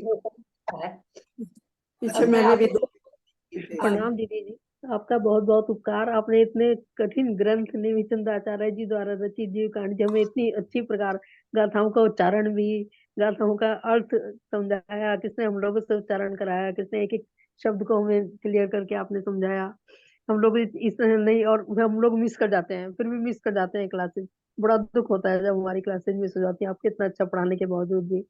और हाँ, हमें लेशिया वगैरह कहाँ, पहले गुण स्थान से लेकर छह की छह लेशिया, कहाँ शुक्ल लेशिया भी, वहां पर सब हमें इसी के आपके द्वारा, ग्रंथ के द्वारा के माध्यम से आपके द्वारा हमें पता चला इन सबका। कहाँ राग द्वेष में इसी में पड़े रहते थे संसार में। अब पता चलता है कैसा भाव हो रहा है, हमें किस तरह के भाव हो रहे हैं, और किस तरह के भाव से कैसा हमें बंद हो रहा है। जीवकांड जी पढ़ने से, जीवकांड जी से आगे भी आपने पूरा लास्ट तक किस तरह से आपने एक एक बार समझा कर, क्वेश्चन पुट अप कर करके निकलवा करके, आपका बहुत बहुत बहुत उपकार है। इसी प्रकार आप हमें आगे भी कर्मकांड वगैरह पढ़ाते रहिए, हम कोशिश करेंगे क्लासेस मिस ना हो हमारी। दीदी का बहुत बहुत उपकार, आपका बहुत बहुत धन्यवाद। उपकार उनका है, उतना ही उपकार आपका भी है। सादर प्रणाम करती हूँ दीदी, सादर प्रणाम। बहुत बहुत धन्यवाद। आपके परिश्रम, आपकी मेहनत, आपकी लगन और आपकी जिद, इन सब बातों को मैं सादर प्रणाम करती हूँ दीदी, सादर प्रणाम। नहीं है ना, नेमी चंद्राचार्य मेरे प्रति नहीं बोल रहे हैं, प्लीज मेरे प्रति नहीं बोल रहे हैं। वो तो लिख के रखे दिए थे दीदी, वो तो लिख के गए थे, पर हमको जो परिचय आपने करवाया है उसके अब लिए जो तो हमें आप ही समझा रहे जिम्मेदार हैं और आप ही इसके अधिकारी है दीदी, सादर प्रणाम करती हूँ। हम पूरा नहीं कर पाते, ना हम समझ पाते, पढ़ लेते। आप लोगों के मैं पढ़ी, मैं पढ़ती। इतनी अब गुरु क्षमता के बिना, हमें नहीं है गुरु दीदी, के बिना इतनी हम नहीं क्षमता पढ़ नहीं है। पाते ना, हम थोड़ी समझ पाते हैं। हम तो इतने अज्ञानी है कि समझाते वो हुए भी तो इतनी समझ कितने नहीं दिन आती। से पढ़ा ही था गुरु के बिना तो अलमारियों बिल्कुल नहीं में, समझ लेकिन पाते। कहाँ देखा, कहाँ पढ़ा। हाँ, अब फिर भी कुछ आपने नोट पढ़ाया, कर आपने लेते हैं, मेहनत कुछ की सुन तभी लेते तो। हैं, थोड़ी बहुत बातें पता लग जाती है। और फिर अब ये होता है कि मैं दीदी, मैं 10 बजे से 7 बजे तक अकेली रहती हूँ घर में। तो कभी मुझे लगता है कि अरे टाइम थोड़ा वो लगे, तो अपना किताब में खोल के पढ़ लिया जो जो लिखा हुआ है, या सुन लिया या कुछ कर लिया, तो मतलब मुझे बोरियत, अकेलापन नहीं लगता घर में। स्वाध्याय तो नहीं लगता है, बहुत बड़ा सहारा है, अकेले रहते हैं। बहुत अच्छा, तो इससे बहुत अच्छा लगता है। सब मुझसे कहते हैं कि तुम अकेली क्या करती हो। मैंने कहा नहीं, मेरा टाइम तो बहुत अच्छे से पास होता है, मुझे कोई दिक्कत नहीं है। दीदी मैं भी अकेली रहती हूँ, मुझे कोई फर्क नहीं पड़ता, मैं तो पूरा 24 घंटे ही अकेली हूँ। नहीं, मैं तो सब चले जाते हैं, शाम को आते हैं, तो इसलिए मैं अकेली रहती हूँ। आचार्य श्री के विषय में कहने की तो क्षमता हमें नहीं है। नेमी चंद आचार्य तो बहुत बहुत महान है, उनको के विषय में कहने की इतनी क्षमता हमें नहीं है। हमने तो आपसे जो पढ़ा है, आपसे जो अनुभव किया, उसी को कह सकते हैं। दीदी को प्रणाम। जी दीदी मैंने आप ये एक तो इतने बड़े शास्त्र जी देख के डर लगता था हम लोग को, तो कि भी हम लोग कभी इसको खोल के पढ़ पाएंगे। फिर आपके पास क्लास हमने इतना दिन नहीं पढ़ा, इतना दिन नहीं क्लास ज्वाइन की, उसके लिए बहुत अफसोस है, बहुत कुछ खोया हमने। जब से मैंने ये करीब 6 महीना हुआ होगा मैंने क्लास आपकी ज्वाइन किए हुए, 6 महीना में इतना मेरे में खुद में चेंज आया है, इतने मन में भावों में चेंज आया है आपकी क्लास ज्वाइन करने के बाद में। ये शास्त्रों के बारे में इतना सुनते हैं, पढ़ रहे हैं, नहीं तो देख के मतलब हम मेरे लिए तो ये बात कहूंगी, क्लास 1 के बच्चे को सीए की क्लास में बिठा दी है, वो वाली बात है। मेरे को एकदम ही मतलब अभी तक शुरुआत का ज्ञान इतना नहीं है जितना इसका, इतने बड़े शास्त्र में मैं बैठ गई। लेकिन बैठी तो डरते डरते, मतलब कम से कम सदुपयोग जाएगा, शुभोपयोग में जाएगा, इसीलिए 1 घंटा सुनने लग जाती हूँ बस, खाली इसी यही सोच के मैंने क्लास शुरू की थी। लेकिन सुनने से बहुत कुछ समझ में आया, बहुत कुछ दिमाग में उतरी है बातें, बहुत कुछ बहुत अच्छा लगा। इसके लिए आपका बहुत बहुत बहुमान, और नेमी चंद्राचार्य का बहुत बहुत बहुमान। और तो क्या बोलूं, मेरे को और इतना आता नहीं है, इतना नॉलेज भी नहीं है। प्रणाम दीदी, प्रणाम दीदी, प्रणाम दीदी। लेकिन अब एक दिन ही क्लास मिस होती है ना, तो बहुत दुख होता है कि मैं क्लास नहीं कर पाती हूँ, ये क्लास चली गई, बहुत अफसोस होता है। देखिए ऐसा है कि और किसी को बोलना है क्या? नहीं, मैं बोल रही हूँ फिर। हाँ दीदी, मैं भी बोलती हूँ। सबसे पहले मैं नेमीचंद सिद्धांत चक्रवर्ती, आचार्य नेमीचंद सिद्धांत चक्रवर्ती के उनके संदर्भ में ये मेरे को महसूस हुआ दीदी कि हमने स्त्री पर्याय में जन्म लिया, हम व्रती भी नहीं है, इसके बावजूद भी जो हम शास्त्रों को हम पढ़ नहीं सकते हैं, मनाही है आगम के हिसाब से, उसके बावजूद भी रतन चंद्र मुख्तार जी की टीका, नेमी चंद्र शास्त्र आचार्य जी का ये जीव कांड जी का लिखना हमें अपने आप को अपने पर्याय से एकदम हम उठा के अलग कर दिया। ऐसा महसूस होता कि नहीं, मैं तो खाली जीव हूँ, मैं आत्मा हूँ, मेरी पर्याय कहाँ है, मैं तो सब कुछ पढ़ रही हूँ, पूरे ब्रह्मांड को जान रही हूँ, पूरे लोक को जान रही हूँ। ऐसा ये शास्त्र ना दीदी आई ओपनर बन गया एकदम लाइफ में। और उसके बाद इसमें जो ग्रंथों को, जब शास्त्र मेरी क्लासें बहुत मिस हुई, लेकिन जो भी जब भी अटेंड किया तो दीदी एक दूसरा एक बदलाव क्या आया कि ज्ञान क्या उपजा कि आपकी दृष्टि बाहर से हट करके आप अंतर में चले जाते हैं। आप जो भी कुछ क्रिया करते हैं उसमें आप जीव को 20 प्रवृत्तियों से माने नाना रूप से उस जीव को आप देखने लग जाते हैं। आप जो भी कार्य करते हैं, चाहे पढ़ रहे हैं, सो रहे हैं, उठ रहे हैं, चल रहे हैं, फिर रहे हैं, कहीं भी आप ट्रेवलिंग कर रहे हैं, तो वनस्पति का एक जीव अनंत दिखने लग जाते हैं। वो कोई जीव, कोई छोटा सा एक इंसेक्ट आता है, वो असंख्यात प्रदेशी दिखने लग जाता है। माने गजब देखने की एक दृष्टि मिली, जो मुझे लगता है कि संसार के कोई भी शास्त्र, माने हमारे जैन आचार्यों का इतना बड़ा उपकार रहा कि ऐसा कोई शास्त्र आज तक मुझको तो सुनने के लिए भी नहीं मिला। तो इस कारण से मैं इनका बहुत बहुत बहुमान करती हूँ, और अपने उस कुल और उस गौरव, उस पर्याय को भी मैं अपना धन्य समझती हूँ कि जहाँ पर मुझे अलग से एक देखने की दृष्टि मिली। ये आंखें तो एक लिमिटेड को देख सकती है, लेकिन इन्होंने जो हम लोगों को दिखाया है, जो महसूस कराया है, वो अपने आप में एक बदलाव करने की बहुत बड़ी चीज है। दूसरी बात दीदी, एक बार विद्यासागर जी के प्रवचन में कहा कि माता जो होती है वो छोटे बच्चे को दूध में पानी मिला करके देती है, क्योंकि नहीं तो वो दूध को पचा नहीं पाएगा। तो आप भी हमारे लिए वैसी ही माता हो कि हम छोटे छोटे जो बच्चे जिनका ज्ञान नहीं है, जिनका ज्ञान का सक्षम नहीं है, उसको आप इतने सरल भावों से, सरल तरीके से कर करके आपने हमारा स्वाध्याय कराया कि हम कहाँ तक 2020 से जो हमने स्वाध्याय शुरू किया था 2024 तक आ चुके हैं, लेकिन ऐसा लगा नहीं कि हाँ हमारे कोई अपच हुआ हो या कोई हम बीमार पड़े हैं या हमारा डाइजेशन खराब हुआ हो। कहने का मतलब ये है कि सारे जो बताए हुए अर्थ, समझाए हुए ज्ञान, जो भी आपने जो भी समझाया, जिस तरीके से भी समझाया, जितनी मेहनत से समझाया, वो कहीं ना कहीं तो हमारे शरीर को, तो हमारे ज्ञान को, हमारे आत्मा को लगा तो है ही। तो इस तरीके से ये दो बातों के साथ मैं आपका बहुत बहुत बहुत बहुमान करती हूँ दीदी। और हर समय आपकी आवाज, जब भी कोई शास्त्र भी पढ़ती हूँ तो आपकी ही आवाज शब्दों कान में गूंजती रहती है। हर समय आपका पुरुषार्थ दिखते रहता है, और ये लगता है कि मैं भी आपके जैसे ही ज्ञानी बनूं, आपके जैसे ही मैं अपना उपयोग लगाऊं, क्योंकि ये जीवन की हमारी तीसरी अवस्था चल रही है। तो अब इससे ज्यादा तो दीदी अब और कुछ बोलने का नहीं है, कितना बहुमान करूं मैं, कम है। आचार्य का बहुमान तो खैर शायद इस पर्याय में हो ही नहीं सकता। भगवान से ऐसी प्रार्थना है कि जब भी कोई पर्याय मिले तो देवशास्त्र और गुरु की ही पर्याय मिले, और ललिता दीदी का हर समय हमें साथ मिलता रहे। वो माने क्या बोलेंगे, जिनवानी की तो साक्षात पुत्री हैं ही, तो कम से कम उस पुत्री के साथ में हम भी जुड़े हुए रहें, ऐसी भावना के साथ में मैं अपने शब्दों को विराम देती हूँ। दीदी सादर जय जिनेन्द्र। और ये बहुत अच्छी भावना व्यक्त की। निमिचंद भाई साहब चले गए क्या? भाई साहब अभी तक तो फिर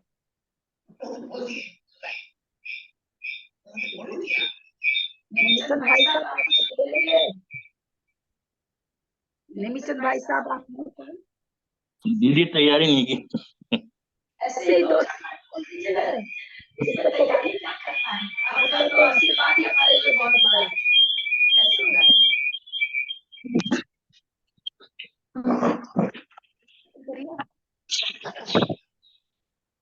दीदी वैसे आचार्यों का वैसे हमेशा ही बहुमान रहता है।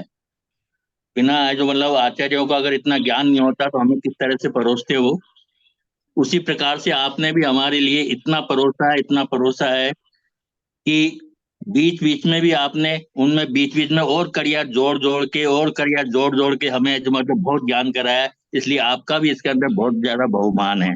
इतना ही कहना चाहता हूँ दीदी। बहुत है, आपका इतना आशीर्वाद भी बहुत है।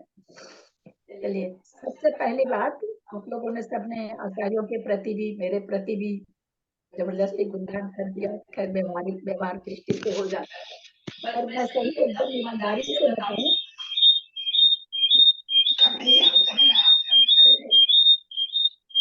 कोई बंद कर लीजिए ना आप प्लीज, सब कोई बंद कर लीजिए, दीदी को सुनिए। तो मैं ये कहना चाहूंगी, मुझे आप लोगों को कितना होगा, सब अपने अपने मन के अंदर की बात करना है। आप लोगों एसएल जैन भाई साहब बंद कर लीजिए। एसएल जैन भाई साहब, इनका म्यूट तो नहीं है। आप लोगों के मीट से मेरा तो बहुत सब बढ़ा। इतने बड़े, मैं तो जिस समय शुरू करी थी बहुत धड़कते दिल से ही शुरू करी थी। पता नहीं बीच में कहाँ क्या होगा क्या नहीं। कभी ग्रंथ को आप लोग कहते कि हम लोग नहीं देखे, हम भी कभी नहीं छुए थे ऐसे ग्रंथ को। जीव कर्मकांड तो फिर थोड़ा सा व्हाट्सएप पर डाले हैं तो थोड़ा सा फिर भी स्पर्श किया हुआ है, बस स्पर्श ही मात्र है। परंतु जीवकांड जी को तो मैंने स्पर्श भी नहीं किया था। लेकिन आप लोग की कितनी मतलब मैं ये सोचती हूँ कि आप लोग की कितनी मतलब कैसे बताऊं, अत्यंत उत्कृष्ट भावना आप लोग की। बिना आप लोग की उत्कृष्ट भावना के कभी भी ग्रंथ पूरा नहीं होता। मेरी भावना अपनी जगह धरी रह जाती, कुछ काम नहीं करती, क्योंकि क्या कहते, भविभागन बस जोगे बस आए। भव्यों के भाग से भगवान का उधर विहार होता है। तो आप लोगों के निमित्त से ही ये अपने आप वर्णन होता चला गया। ऐसा चूंकि आप लोगों पूरे के पूरे आप लोग निमित्त हैं, और मैं बहुत बहुत आप लोगों के प्रति, आप लोग ऐसे ही मेरा साथ देते रहें तो हम लोग जिनवानी का स्वाध्याय आगे से आगे करते रहेंगे। वरना अकेले तो मैं करने से रही, बस दिन भर सोने के सिवा मुझे कोई काम नहीं है। क्लास में बैठ जाती हूँ आराम से, इसके अलावा मेरे को सारा दिन मैं सोती ही रहती हूँ। तो आप लोग का साथ चाहिए। जिनवानी माँ की आराधना करने के लिए मैं अकेले नहीं कर सकूंगी, आप लोग के साथ से ही मैं जिनवानी की आराधना कर सकूंगी। आप लोग उम्र में जो बड़े हैं उनका वरद हस्त चाहिए, जो सब के हैं उनका अच्छी भाव चाहिए, जो छोटे हैं उनका भी आशीर्वाद चाहिए। इस तरह से सबके आशीर्वाद से ये पुण्य फला अर्हंता, तो पुण्य फला जिनवानी का पठन होता है, ऐसे नहीं होता है। ये आप लोग के सबके इकट्ठे पुण्य का फल है कि बहुत अच्छी तरह से इसका समापन हुआ। आगे भगवान से प्रार्थना करते हैं, जिनवानी माँ से प्रार्थना करते हैं, और आप लोग का सबका सहयोग चाहते हैं कि कर्म कांड जीवी इसी तरह से अच्छी तरह से संपूर्ण हो। वो तो थोड़ा कठिन भी, इससे ज्यादा कठिन है, बड़ा भी है इससे, लेकिन ठीक है, धीरे धीरे कछुए की चाल से चलेंगे तो भी पहुंच तो जाएंगे एक दिन। ऐसा नहीं हम लोग सिद्धांत कैसे लिखे हैं, जितने इतने सिद्धांत हैं हमारे पास, एक हम चाहते हैं किताब कॉपी बन जाए, सारे सिद्धांत उसमें लिखे, हो नहीं पाता। हमने कितनी बार कोशिश भी करी, ऐसे कैसे करें, मतलब कि सारे सिद्धांत लगातार हम एक कॉपी में लिखते चले जाएं ताकि हम सब पढ़ लें, ऐसा हो नहीं पाता। कुछ किस्में हो गया, कुछ किस्में कभी कहीं कभी कहीं, और दीदी आगे क्रम भी पीछे लिखे बनाया, जाते क्रम भी बनाते हैं तो बन नहीं पाता। सबके साथ रहिए, मेरा तो पाल और कर्म इस मामले में कि होना चाहिए कि एक रजिस्टर बना ले, उसमें आदमी एक बार रफ में कहीं भी लिख ले, उसमें फेर करके, जो अच्छे लोग हैं जिनको बहुत सुनियोजित काम करने की आदत है वो ऐसा कर भी लेते हैं। मैं तो इस मामले में बहुत खराब हूँ, पाया जहाँ चिटकी चिटिक्सा लिख लिया वो इधर उधर हो गया। नहीं दीदी, कोशिश बहुत करी है मैं, जैसे आप बता रही हो, रफ करके मैं फेयर करने की बहुत कोशिश करती हूँ, बहुत अच्छे से निकालती हूँ, फिर भी मेरे रह जाते हैं और फिर बस हो जाता है गड़बड़। तो ऐसा इसलिए रह जाते हैं जबकि मैं करती हूँ इस मामले में पिछला सबूत नहीं है, इतने गहरे सबूत को आप लिख पाती है, बहुत बड़ी बात है ना। इसलिए जितना भी लिख पाती है उतने में अपने आप का, अपने खुद का बहुमान करिए, क्योंकि इतना छोटी सी कोई पतली सी ऐसे धारा नहीं बह रही है, उसमें से आप हाथ रोक करके कुछ भी चलिए, ये भयंकर समुद्र की धारा है, इतनी भयंकर तरंग है, उसमें से अगर एक छींटा दो छींटा भी खा लेते हैं तो ये हमारे लिए बहुत बड़ी बात हो जाती है, क्योंकि सामने वाली चीज बहुत विशाल है ना। उस विशाल में हमको एक दो अगर मिल जाता है तो हमको भाग्य हो जाता है हमारा। तो इसलिए जितना भी कर पाती है उतना अच्छा है, ऐसे धीरे धीरे होती है चीजें। तो बहुत बहुत सबका बहुमान है, सभी प्रतिमाधारियों की वंदना है, पूज्य जनों का सादर चरण स्पर्श है, सभी से सादर जय जय है। कर्म क्लास शुरू होगी,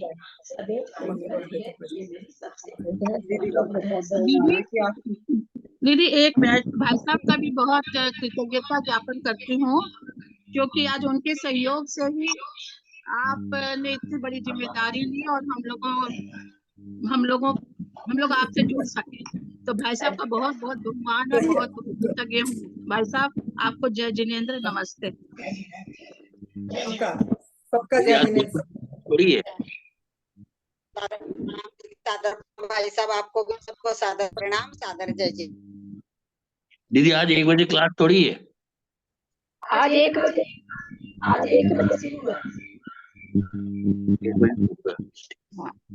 आज मंगल, वो विष्णु सागर जी का करना मंगलवार को शुरू करना चाहिए, तो मैं सोची कि चलो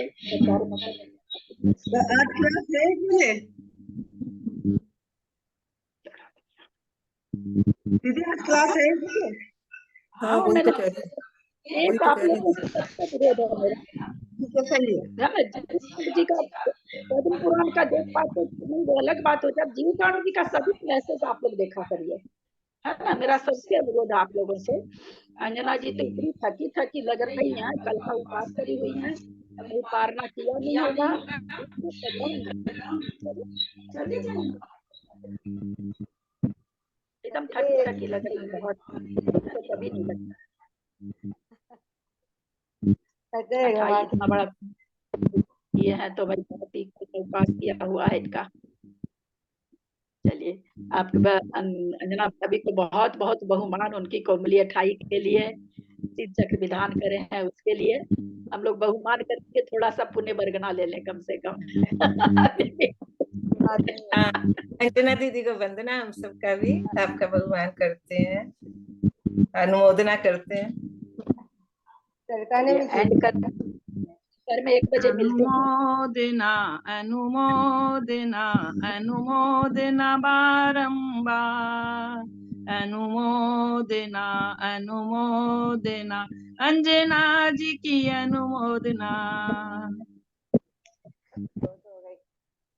वंदना आपके व्रत की बहुत बहुत अनुमोदना।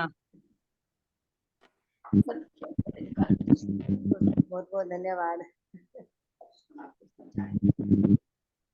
ठीक है दीदी, 1 बजे फिर हम लोग सब जुड़ते हैं। क्या कर दिया? अरे अपने आप बंद हो गया, बाहर जाके